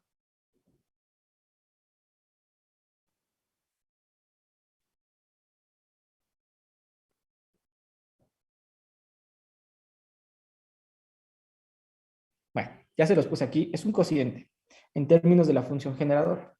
La función generadora es n veces una integral, etcétera, y yo la tengo dividido entre n veces el mismo objeto. Es cierto que voy a aplicar una derivada funcional a esta función generadora, pero esa función generadora está definida como una constante de normalización veces todo objeto que sí va a depender de las j, de las x, de las t, etcétera. Entonces esa constante va a salir de esa derivada funcional. Es un numerito que va a salir. Y aquí tengo también ese mismo objeto donde una vez más lo voy a escribir como esa constante veces toda esta información que contiene la dinámica de mi sistema, la evolución de mi sistema, etc. Por lo tanto, al ser un cociente donde tengo n en el numerador y n en el denominador, entonces, a pesar de tener una divergencia, estos objetos que son las funciones de correlación de n puntos, y las cuales me van a describir lo que realmente pasa en un sistema, se vuelven finitas. ¿Por qué? Porque se va a cancelar esta constante de normalización y entonces ya no voy a tener ninguna divergencia. Eso en la práctica es lo que se hace. ¿Cómo se hace? No es trivial. Pero sí quería contarles que a pesar de que al adquirir un número infinito de grados de libertad teníamos una divergencia, eso no implica que el formalismo no sirva para poder describir la naturaleza. Sí va a servir, y va a servir muy bien. Y el argumento, digamos, general es justamente que todas las funciones de Green sí están bien definidas, justamente porque es un cociente entre derivadas de una función generadora divididos entre la misma función generadora. Y entonces esa n se cancela. ¿Me siguieron en esa lógica? Más o menos, profe. Venga, ¿dónde está el menos? ¿Dónde no quedó clara la... ¿Cómo es que se le pasa esa información a la constante de normalización? Eso es confidencial. No, no es cierto. Eso tiene una física, unas matemáticas no triviales. Esto, por si ustedes quieren empezar a rascar en temas un poquito más avanzados en una teoría cuántica de campos, está asociado a renormalizar una teoría. Renormalizar una teoría esencialmente significa pensar, y lo voy a tratar de escribir en términos físicos. Significa que la naturaleza no es rescalable, no es invariante al rescalamiento cuando uno quiere trabajar en energías o bien en distancias. Déjenme tratar de ser más claro. Imaginemos que tenemos, este es un ejemplo medio bobo, pero lo voy a tratar de explicar. Tenemos la colisión de dos canicas, ¿ok? Entonces, si yo agarro y voy a chocar dos canicas, yo puedo jugar y soltarlas con mis manos, ¿no? Y entonces lo único que voy a hacer es una colisión elástica, ¿no? De repente aviento mi canica, le pega a otra y se mueven y ya quedó. ¿Por qué le di cierta energía de movimiento a mi canica? Ahora, mantenemos esas mismas caniquitas y lo que hago es cada vez implementar un lanzamiento con mayor energía. Va a llegar el punto que es tanta la energía que yo tengo de mis canicas, ¿no? Que van a chocar, que las voy a deshacer. ¿Ok? Y entonces lo que está pasando en primera impresión es, los grados de libertad que yo tenía para describir en un principio esta colisión eran dos. La canica que yo aventaba y la que iba a recibir el golpe. Y de repente me doy cuenta que voy a parto con 2 grados de libertad y termino con un montón, todos los pedacitos. ¿Cómo yo describo ese eventual cambio en la energía para cambiar mis grados de libertad? Necesito decir que la naturaleza, no porque yo le esté dando más y más energía, el sistema va a seguir siendo lo mismo y lo mismo y lo mismo y lo mismo. Tuvo una transformación. Al final de cuentas pasamos a destruir esas caniquitas. No solo eso, déjenme ser todavía más extremista. Si le doy tanta energía a mis caniquitas, no solo la voy a fragmentar en pedacitos que esencialmente son cachitos otra vez de vidrio, ¿no? Sino voy a empezar a darme cuenta que puedo llegar a escalas atómicas y subatómicas, ¿no? Para describir lo que pasa en eso necesito describir sistemas cada vez más chiquitos porque voy a tener acceso a la información dentro de esas canicas. Un poder de resolución mayor para entender a la naturaleza. Tan es así que conforme más y más energía yo le dé, necesito tener un mayor poder de resolución para ver lo que está pasando adentro. Y por cada vez que yo estoy haciendo esos cambios, los grados de libertad que yo tengo van a estar cambiando. Porque por un lado podrían haber sido las canicas, pedazos de canicas, los átomos, los núcleos, los electrones, ¿no? Y después se va a volver una cosa mucho más compleja. Los protones tienen estructura, van a emerger quarks, van a emerger gluones, van a salir muchas cosas. Entonces, la naturaleza depende a qué grado de, digamos, de resolución querramos describirla, va a cambiar la forma en que la podemos describir.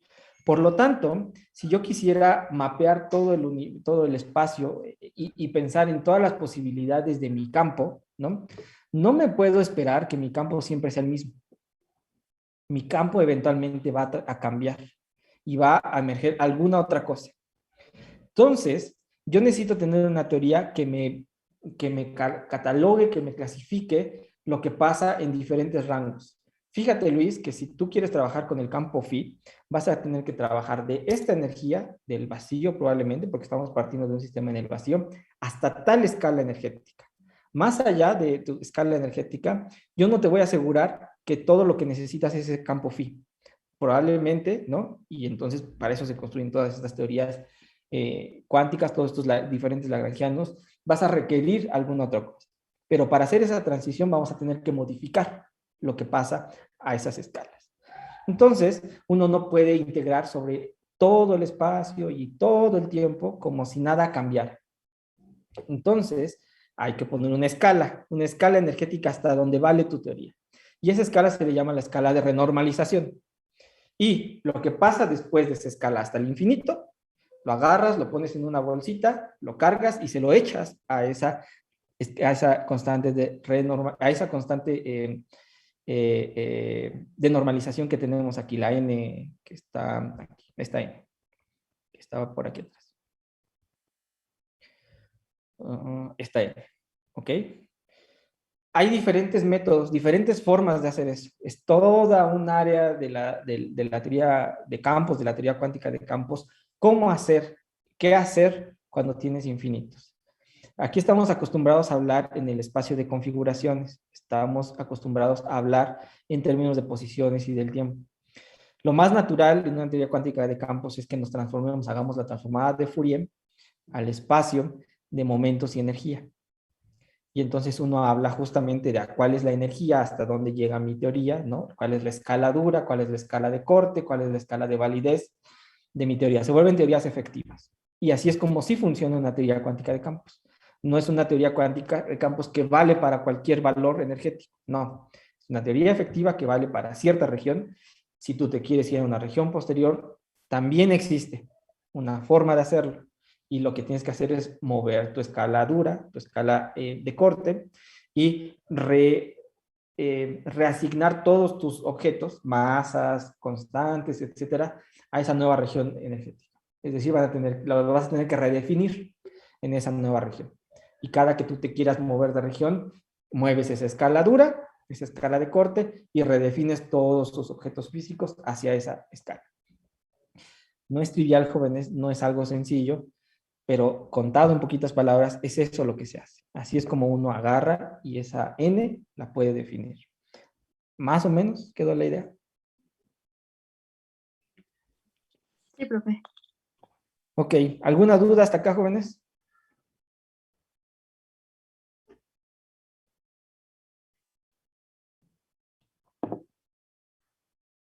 Ok, bueno, vamos a seguir.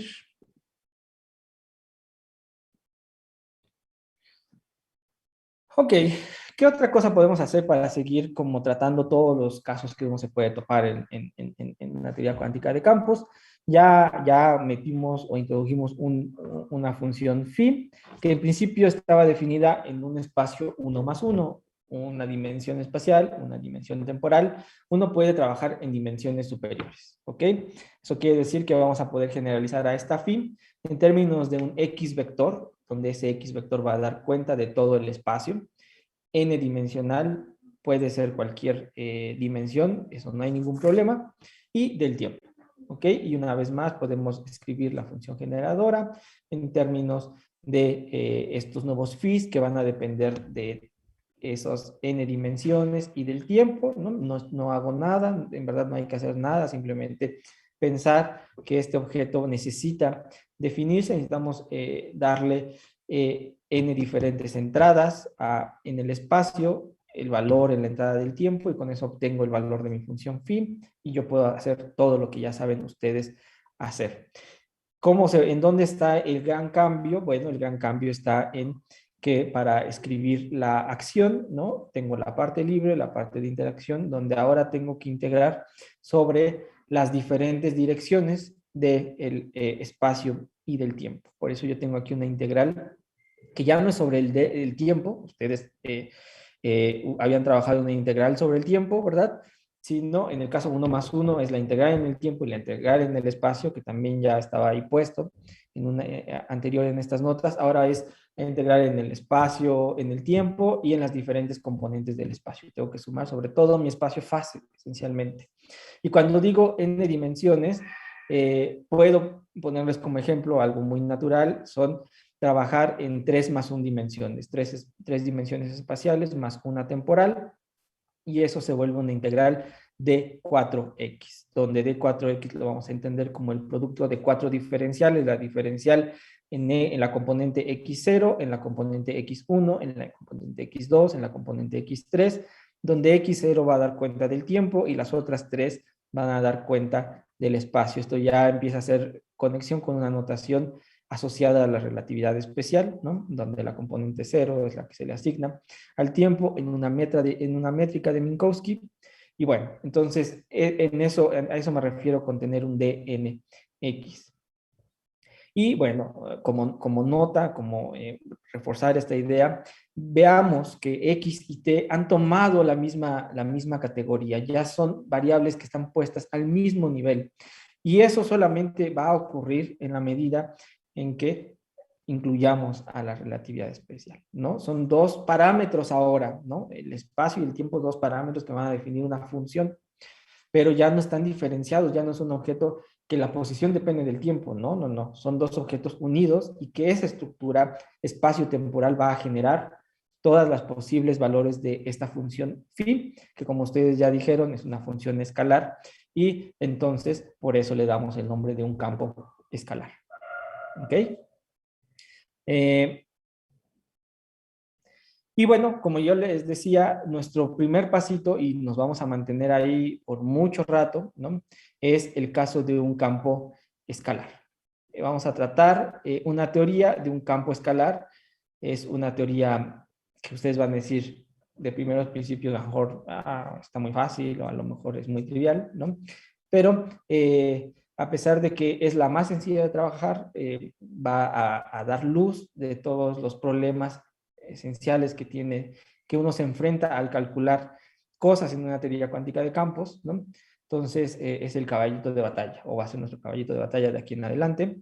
Estoy construyendo una teoría de campo relativista en 3 más 1 dimensiones, ¿no?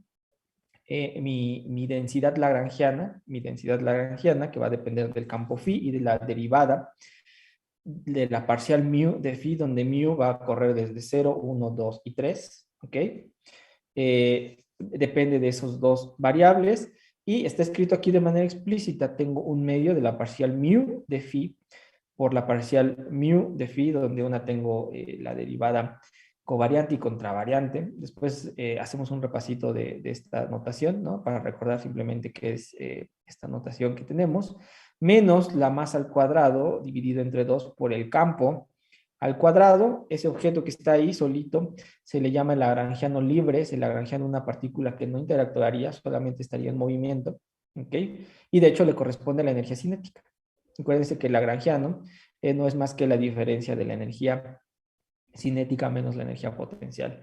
Y como último término, tengo un menos lambda entre 4 factorial phi a la cuarta. Y ese último término, phi a la cuarta, es el término de interacción, que es el término que engloba la energía potencial. Algo que hay que tomar en cuenta es que lambda debe de ser mayor que 0. ¿Y quién es lambda? Esencialmente es una constante de acoplamiento. Es la constante que me va a decir la intensidad con la que van a interactuar mis campos. ¿Ok?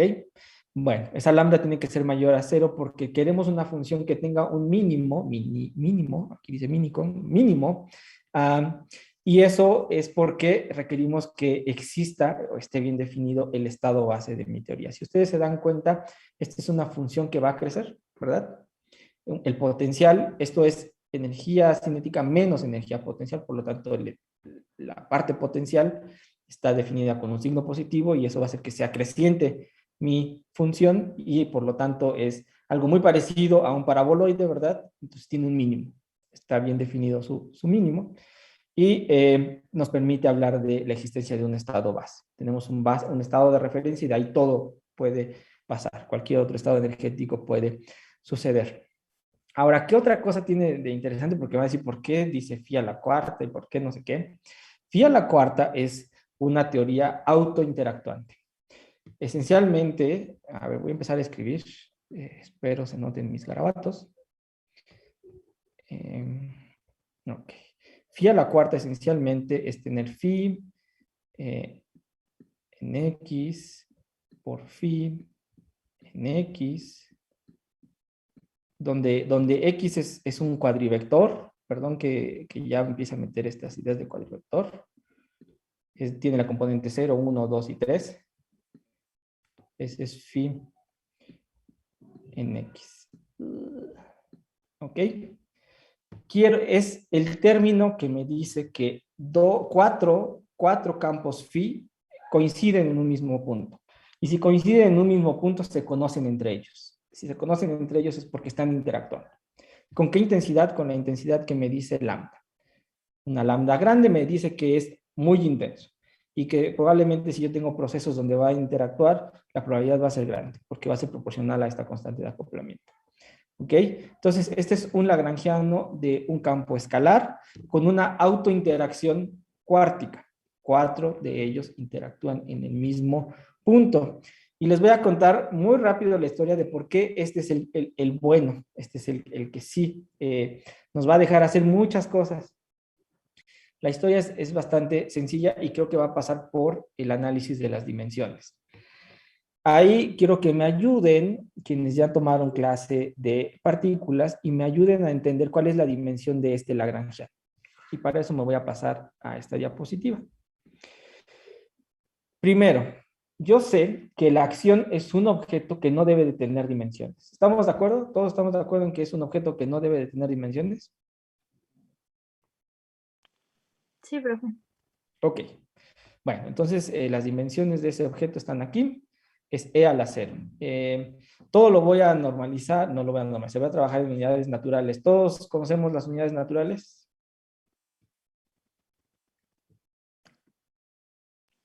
Sí. Ok, es donde la velocidad de la luz, h barra, se vuelven 1 y sin dimensiones. Y como consecuencia, tenemos que el tiempo y la posición tienen dimensiones de energía a la menos 1, ¿verdad? Y bueno, la masa, el momento, tienen dimensiones de energía. ¿Ok?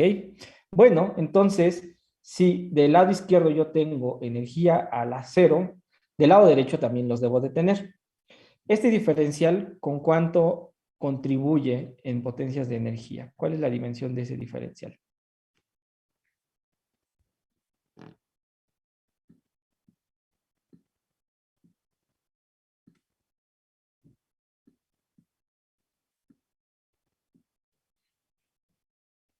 Díganme aquí el exponente de estas potencias de energías.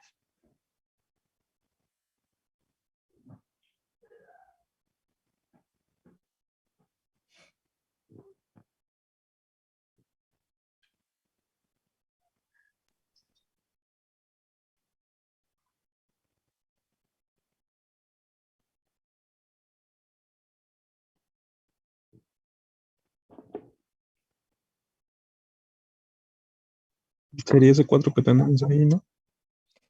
Sí, nada más recuerden, jóvenes, cuando estamos en unidades naturales, como consecuencia de que C y H sean igual a 1 y no tengan dimensiones, el tiempo y las posiciones tienen dimensiones de energía a la menos 1.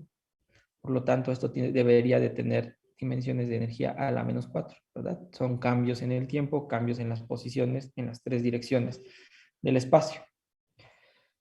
Y como consecuencia, la pregunta del millón, ¿qué dimensiones debe tener la densidad lagrangiana?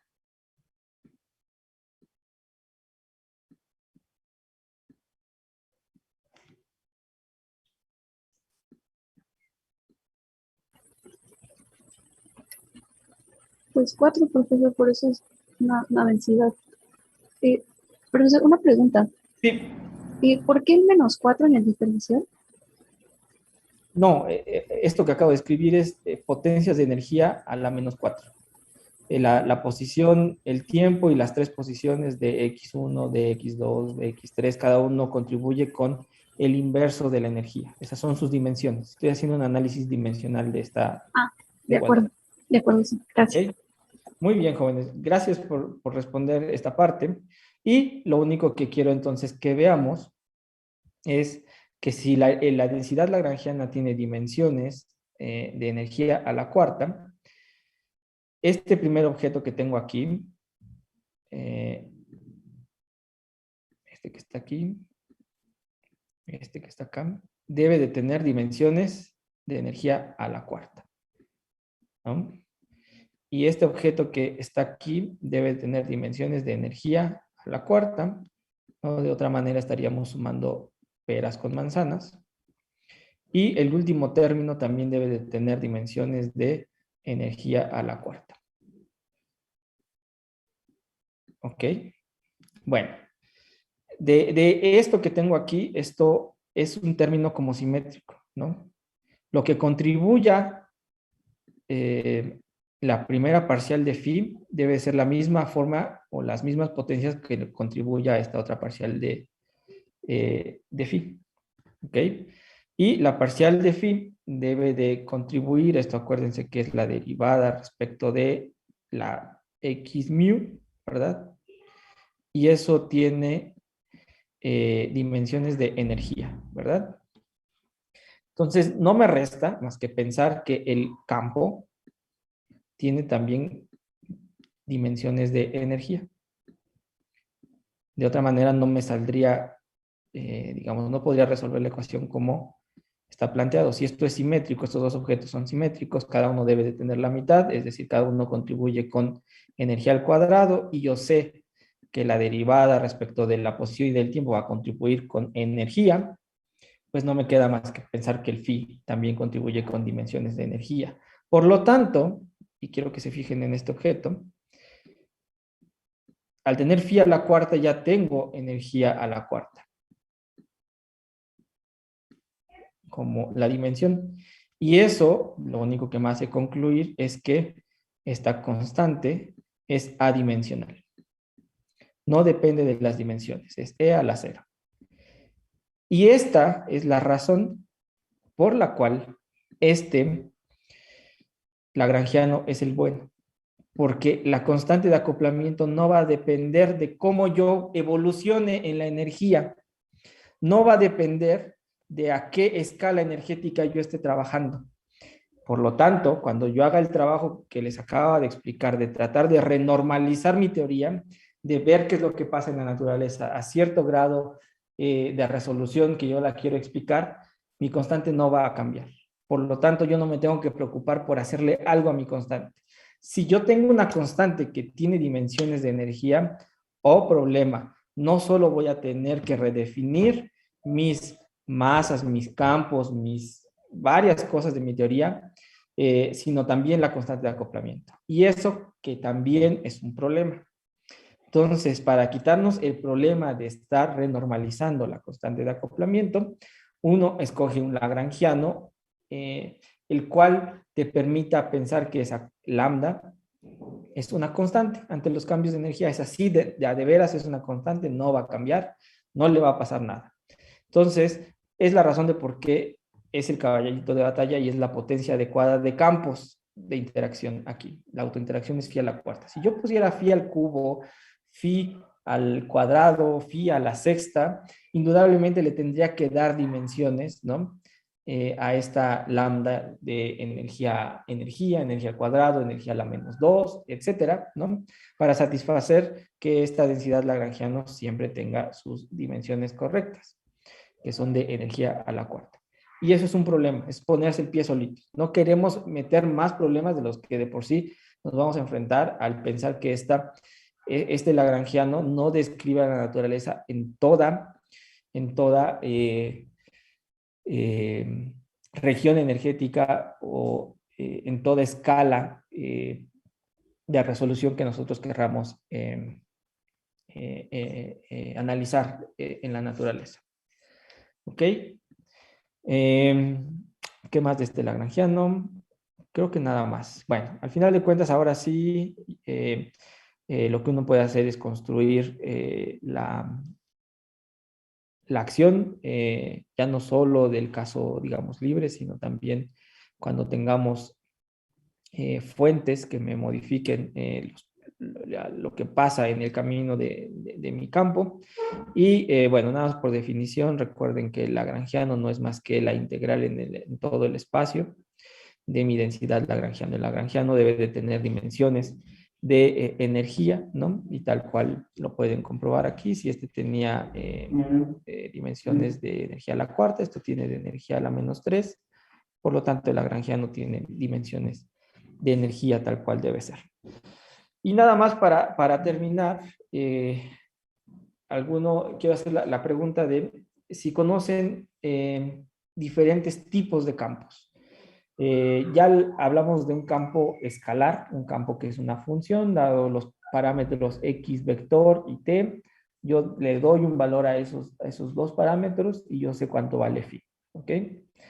Pero existen más existirán más casos. ¿Ustedes conocen de algún otro caso de tipo de campo?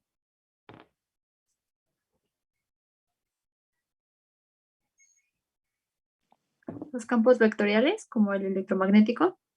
Campos vectoriales, ok. ¿Qué otro? ¿Qué otro ejemplo?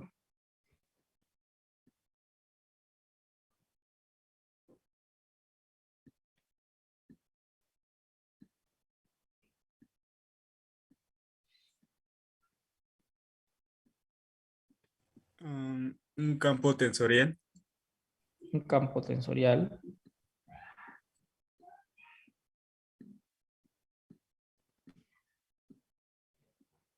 ¿Qué otro?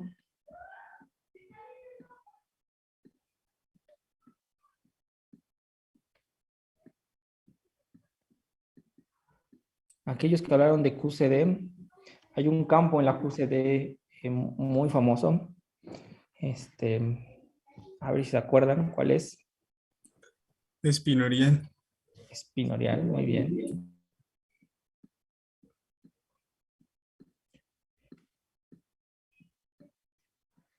Bueno, ya me dijeron los nombres de estos campos. Ahora denme ejemplos de estos campos. El campo escalar, bueno, yo les ayudo. Phi es un campo escalar. Ok. Denme algún otro ejemplo de campo escalar.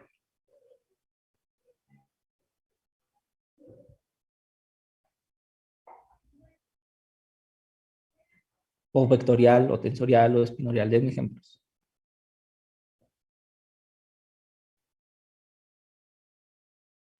Pues el vectorial serían E y B, ¿no? Ok, E y B. Los vamos a poner en otro color, ¿de acuerdo?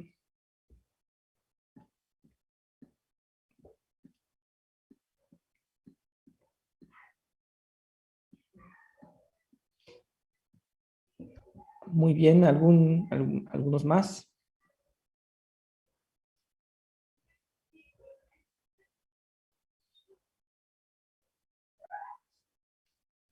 A ver, Ricardo, tú que me dijiste espinorial, qué campo hay en específico?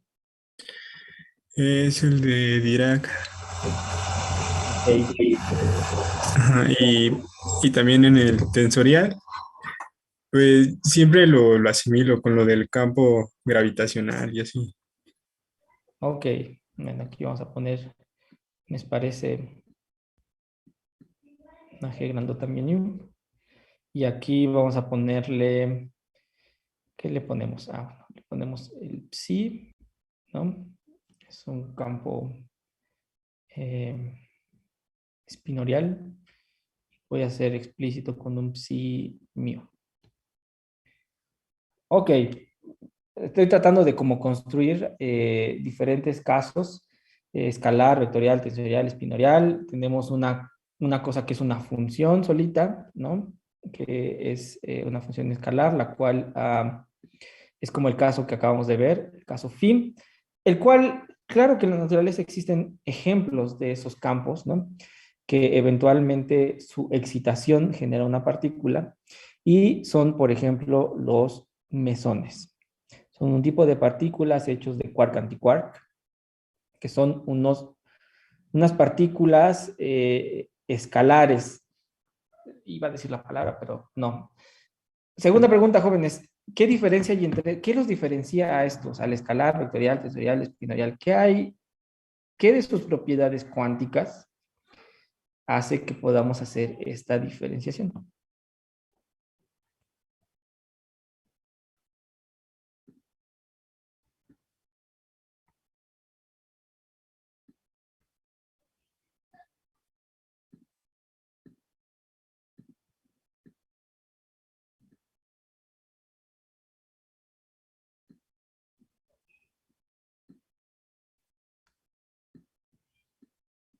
Jóvenes, lo que hace que existan diferentes campos es el famoso spin.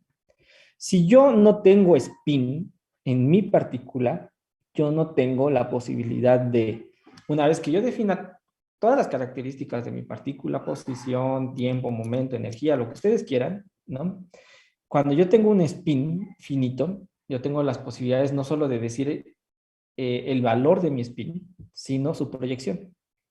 Y entonces eso me abre diferentes opciones, ¿verdad? Si yo no tengo spin, no necesito pensar en cuántas proyecciones del spin tengo. Por lo tanto, basta con pensar que es un numerito. Basta con que yo le dé un numerito a mi partícula, ¿no? Un conjunto de números si quieren, y ya una vez que yo le di ese conjunto de números, no necesito pensar en las diferentes proyecciones del spin. A ver, otra vez, jóvenes, el espinorial, si me recuerdan, ¿qué partículas son? ¿Spin qué?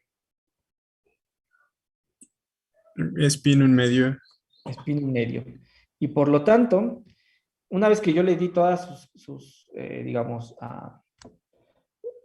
coordenadas, yo di x mu por completo, yo defino una función, pero esa función necesita tener dos componentes, la del spin hacia arriba y la del spin hacia abajo. Entonces no me va a arrojar un número, sino va a arrojar dos números que los voy a acomodar en un vector. Dos dimensional, y a eso se le llaman spinores. ¿Ok? Si yo tengo un vector, este caso es los campos, y en este caso son campos clásicos, y por eso hay que tratarlos un poquito aparte. Déjenme ponerles un ejemplo. El fotón o el gluón, ¿alguien me recuerda cuánto vale su spin?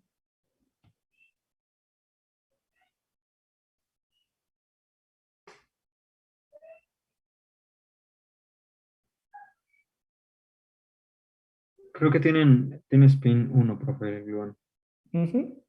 Y por lo tanto tiene tres proyecciones, 1, 0 y -1. Una vez que yo le defina todos los x mu, le dé el valor de los x mu, tengo que generar el de la proyección 1, el de la proyección 0 y el de la proyección -1. De hecho, por tener estas tres componentes, es que se llama vectorial en esa idea de la geometría. Un vector en tres dimensiones tiene tres componentes. Al espinorial se le llama espinor, porque está asociado a la álgebra o al grupo de dos estados, dos proyecciones del spin. El escalar no lo necesitas poner en un arreglo porque basta con que des esos x mu, te va a dar un numerito, ¿no? Entonces no necesitas un arreglo. Y los tensoriales, pues desde luego vas a necesitar escribirlos en términos de una matriz. ¿Ok? Entonces, la naturaleza o las diferentes tipos de campos vienen de pensar en los diferentes spines que tenemos en juego. ¿Ok? Entonces, en nuestro caso vamos a trabajar con la partícula en un principio que no tiene spin porque no vamos a necesitar agrandar o extender nuestra álgebra a tener que construir objetos de 2 entradas o de 3 entradas o de mu por nu entradas, ¿no? Que eso desde luego lo que va a hacer es complicar aún más el álgebra que nosotros vamos a necesitar. Entonces, lo que vamos a hacer es trabajar con el caso más sencillo. No incluí a estos campos, el campo eléctrico y magnético. Son campos clásicos. Los campos clásicos, desde luego, no tienen nada que ver con un spin.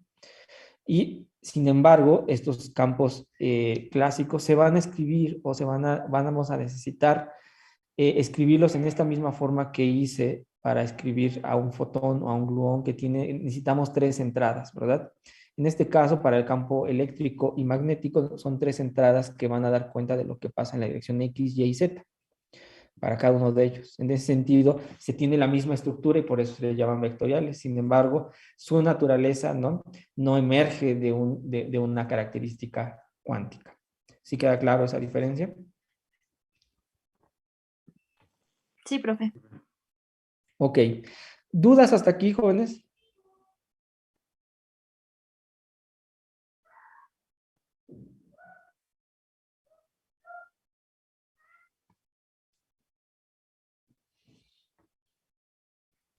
Creo que no, profe. Bueno, si no hay dudas, revisen las notas. Yo ahorita terminando clase las subo, léanlas con cuidado. Y mañana no, el miércoles, ¿no? Iniciando clase, los primeros 15 minutos son para resolver dudas, ¿no? Una vez que ya han repasado sus notas, vienen, y si hay dudas, pues las vamos a tratar de resolver. Más o menos esta es la dinámica con la que yo trabajo. Traigo unas notas, trato de ir explicando, voy a estar como preguntando eventualmente cosas para ir completando las ideas. Y bueno, hoy no les di descanso y estoy terminando casi a las 2 horas. Voy a procurar o les doy 1 hora y media seguida o les hago un descanso a la mitad de las 2 horas para que no se haga tan pesada la clase. Y hay dos cositas que quiero platicar con ustedes de manera rápida. Una, los días jueves, varios de ustedes no pueden entrar a clase. ¿Eso es cierto? Sí, profe, por el traslape. Sí. Muy bien. Bueno, a ver, jóvenes, esta es una propuesta y desde luego ustedes podrían decir sí o no, es válida, en pro de que todo mundo vea la clase en vivo, porque como ustedes se dan cuenta, yo traigo las notas y trato de explicar cosas, ¿no? Y a lo mejor si no se escucha a lo mejor lo que digo, ¿no? Puede que no sea tan importante, pero a lo mejor digo algo importante eventualmente. Eh, pues ustedes no van a tener acceso a esa información, ¿no? Al menos que yo tenga que estar poniendo los videos, etcétera, de las clases. Entonces, una propuesta es si todos, solamente si todos pueden mover el horario de clase, no el día, nada más el horario, para darle chance a sus compañeros que no pueden, que sé que son varios. ¿Cuántos son? Porfa, díganme quiénes son. 1, 2, 3, 4. 4. 4, 5, 5. O sea, como ven, pues no son poquitos, ¿no? ¿Qué posibilidades hay, jóvenes, de que lo podamos mover a un horario un poquito más tarde? Más bien dígame quién tiene objeción, quién dice no porque a lo mejor hay otra clase o no porque pues, no.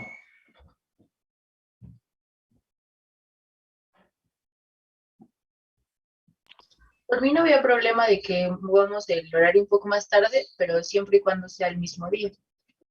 De acuerdo, yo estoy en la misma idea, sí.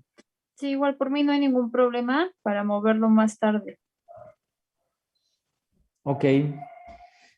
Los demás jóvenes, déjenme escucharlos. A mí sí, profesor, pero más tarde, a partir de las 5 ya no puedo. Yo también, Ok, profesor, está en la sección que Ricardo. Más tarde no puedo. ok. Ujú. Bueno, o problema porque son... ¿qué podemos hacer? Déjenme pensar. Déjenme pensar qué se me ocurre, con tal de que no se queden con el contenido de la clase. Yo había pensado, de hecho, me quedé platicando con Adrián la sesión pasada. Por mi parte, yo no tengo problemas si en lugar de arrancar a las 3, arrancamos a las 4, o a las 5, o a las 6, o hasta las 7. En mi caso, yo no tendría ningún problema. Eso, desde luego, es algo particular, pero yo no quiero disponer de su tiempo como si fuera algo sin importancia, al contrario, es lo más importante. Entonces, es solamente en que haya un consenso de escoger una hora de arranque, ¿no? En el mismo día y donde todos pudieran estar, estaría súper. Si no, bueno, pues podemos mantenernos en el mismo horario y a los jóvenes que no pueden llegar a toda la clase o a mitad de clase, pues yo les tendría que estar mandando la grabación de la clase, ¿no? Con tal de que ustedes tampoco salgan perjudicados en el resto del curso. Esa es una. Y la otra, antes de terminar, hay un temita que ahorita que estaba preparando clase, que me llamó mucho la atención que no está dentro del temario, no lo incluimos, ¿no? En el temario porque, como ustedes se dan cuenta, pues hay mucho que ver, ¿no? Que es el caso de los fermiones. Si ustedes se van al libro base, que es el de Ashok Das, ¿no? Entre lo que ya Adrián habló y lo que yo estoy hablando, hay un gap. Por ahí hay unos 3 capítulos que no estamos tocando, de los cuales no todos son, si no los tocamos no pasa nada, en verdad, porque yo voy a seguir hablando de un caso escalar y voy a desarrollar toda una teoría alrededor de un caso que no tiene spin en medio. como son los fermiones o spin semientero. Sin embargo, me parece muy bonito, ¿no? Que pudiéramos tocar un poquito ese tema. Y a mí se me ocurría, esta es una propuesta, no me tengan la respuesta ahorita, me la dicen el miércoles, que ustedes me podrían ayudar a dar eventualmente, ¿no? Un poquito unas exposiciones una vez a la semana, ¿no? Escogemos qué día. Ir haciendo la analogía de qué necesito hacer para pasar a los fermiones una vez que yo inicié en el caso bosónico o en el caso escalar, ¿no?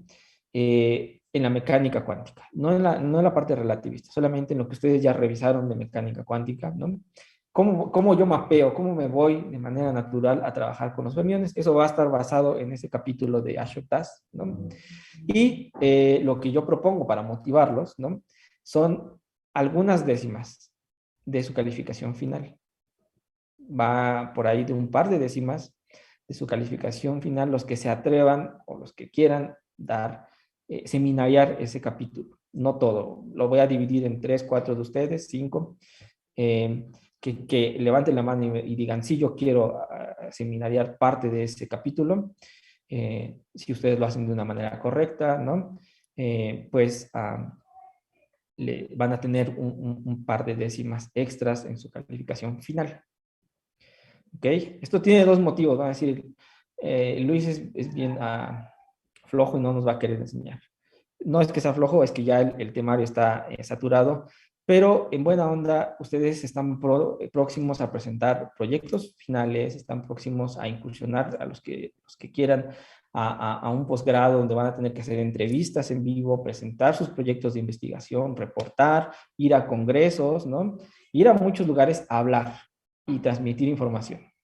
Y no es una actividad sencilla, hay que aprender a tratar de transmitir la información de forma clara. Entonces esto también les va a ayudar como un ejercicio para que ustedes cuando tengan que preparar un tema tengan esa habilidad de comunicación verbal, ¿no? Para transmitir la información. Entonces en esa idea también está pensado el que ustedes tengan esa actividad en el curso. Pero no me lo respondan ahorita, lo platicábamos el día miércoles y vemos si es que es viable o no es viable. Si no es viable, lo que yo podría hacer es preparar algunas notas, ¿no? Y yo se las mando para que las lean. Pues, algunos puntos que en el Ashok Das pues son un poco áridos de entender. En general el libro es bastante fácil de seguir, ¿no? Entonces creo que con lo que saben no van a tener mayor problema de entender lo que pasa en el caso Fermión. En fin, el miércoles platicamos de eso, jóvenes. Ya el día de hoy ya me pasé. Dudas el miércoles. Por mientras, pues cuídense mucho, que tengan bonito día y nos vemos el día miércoles, ¿vale? Sí, profe, muchas gracias.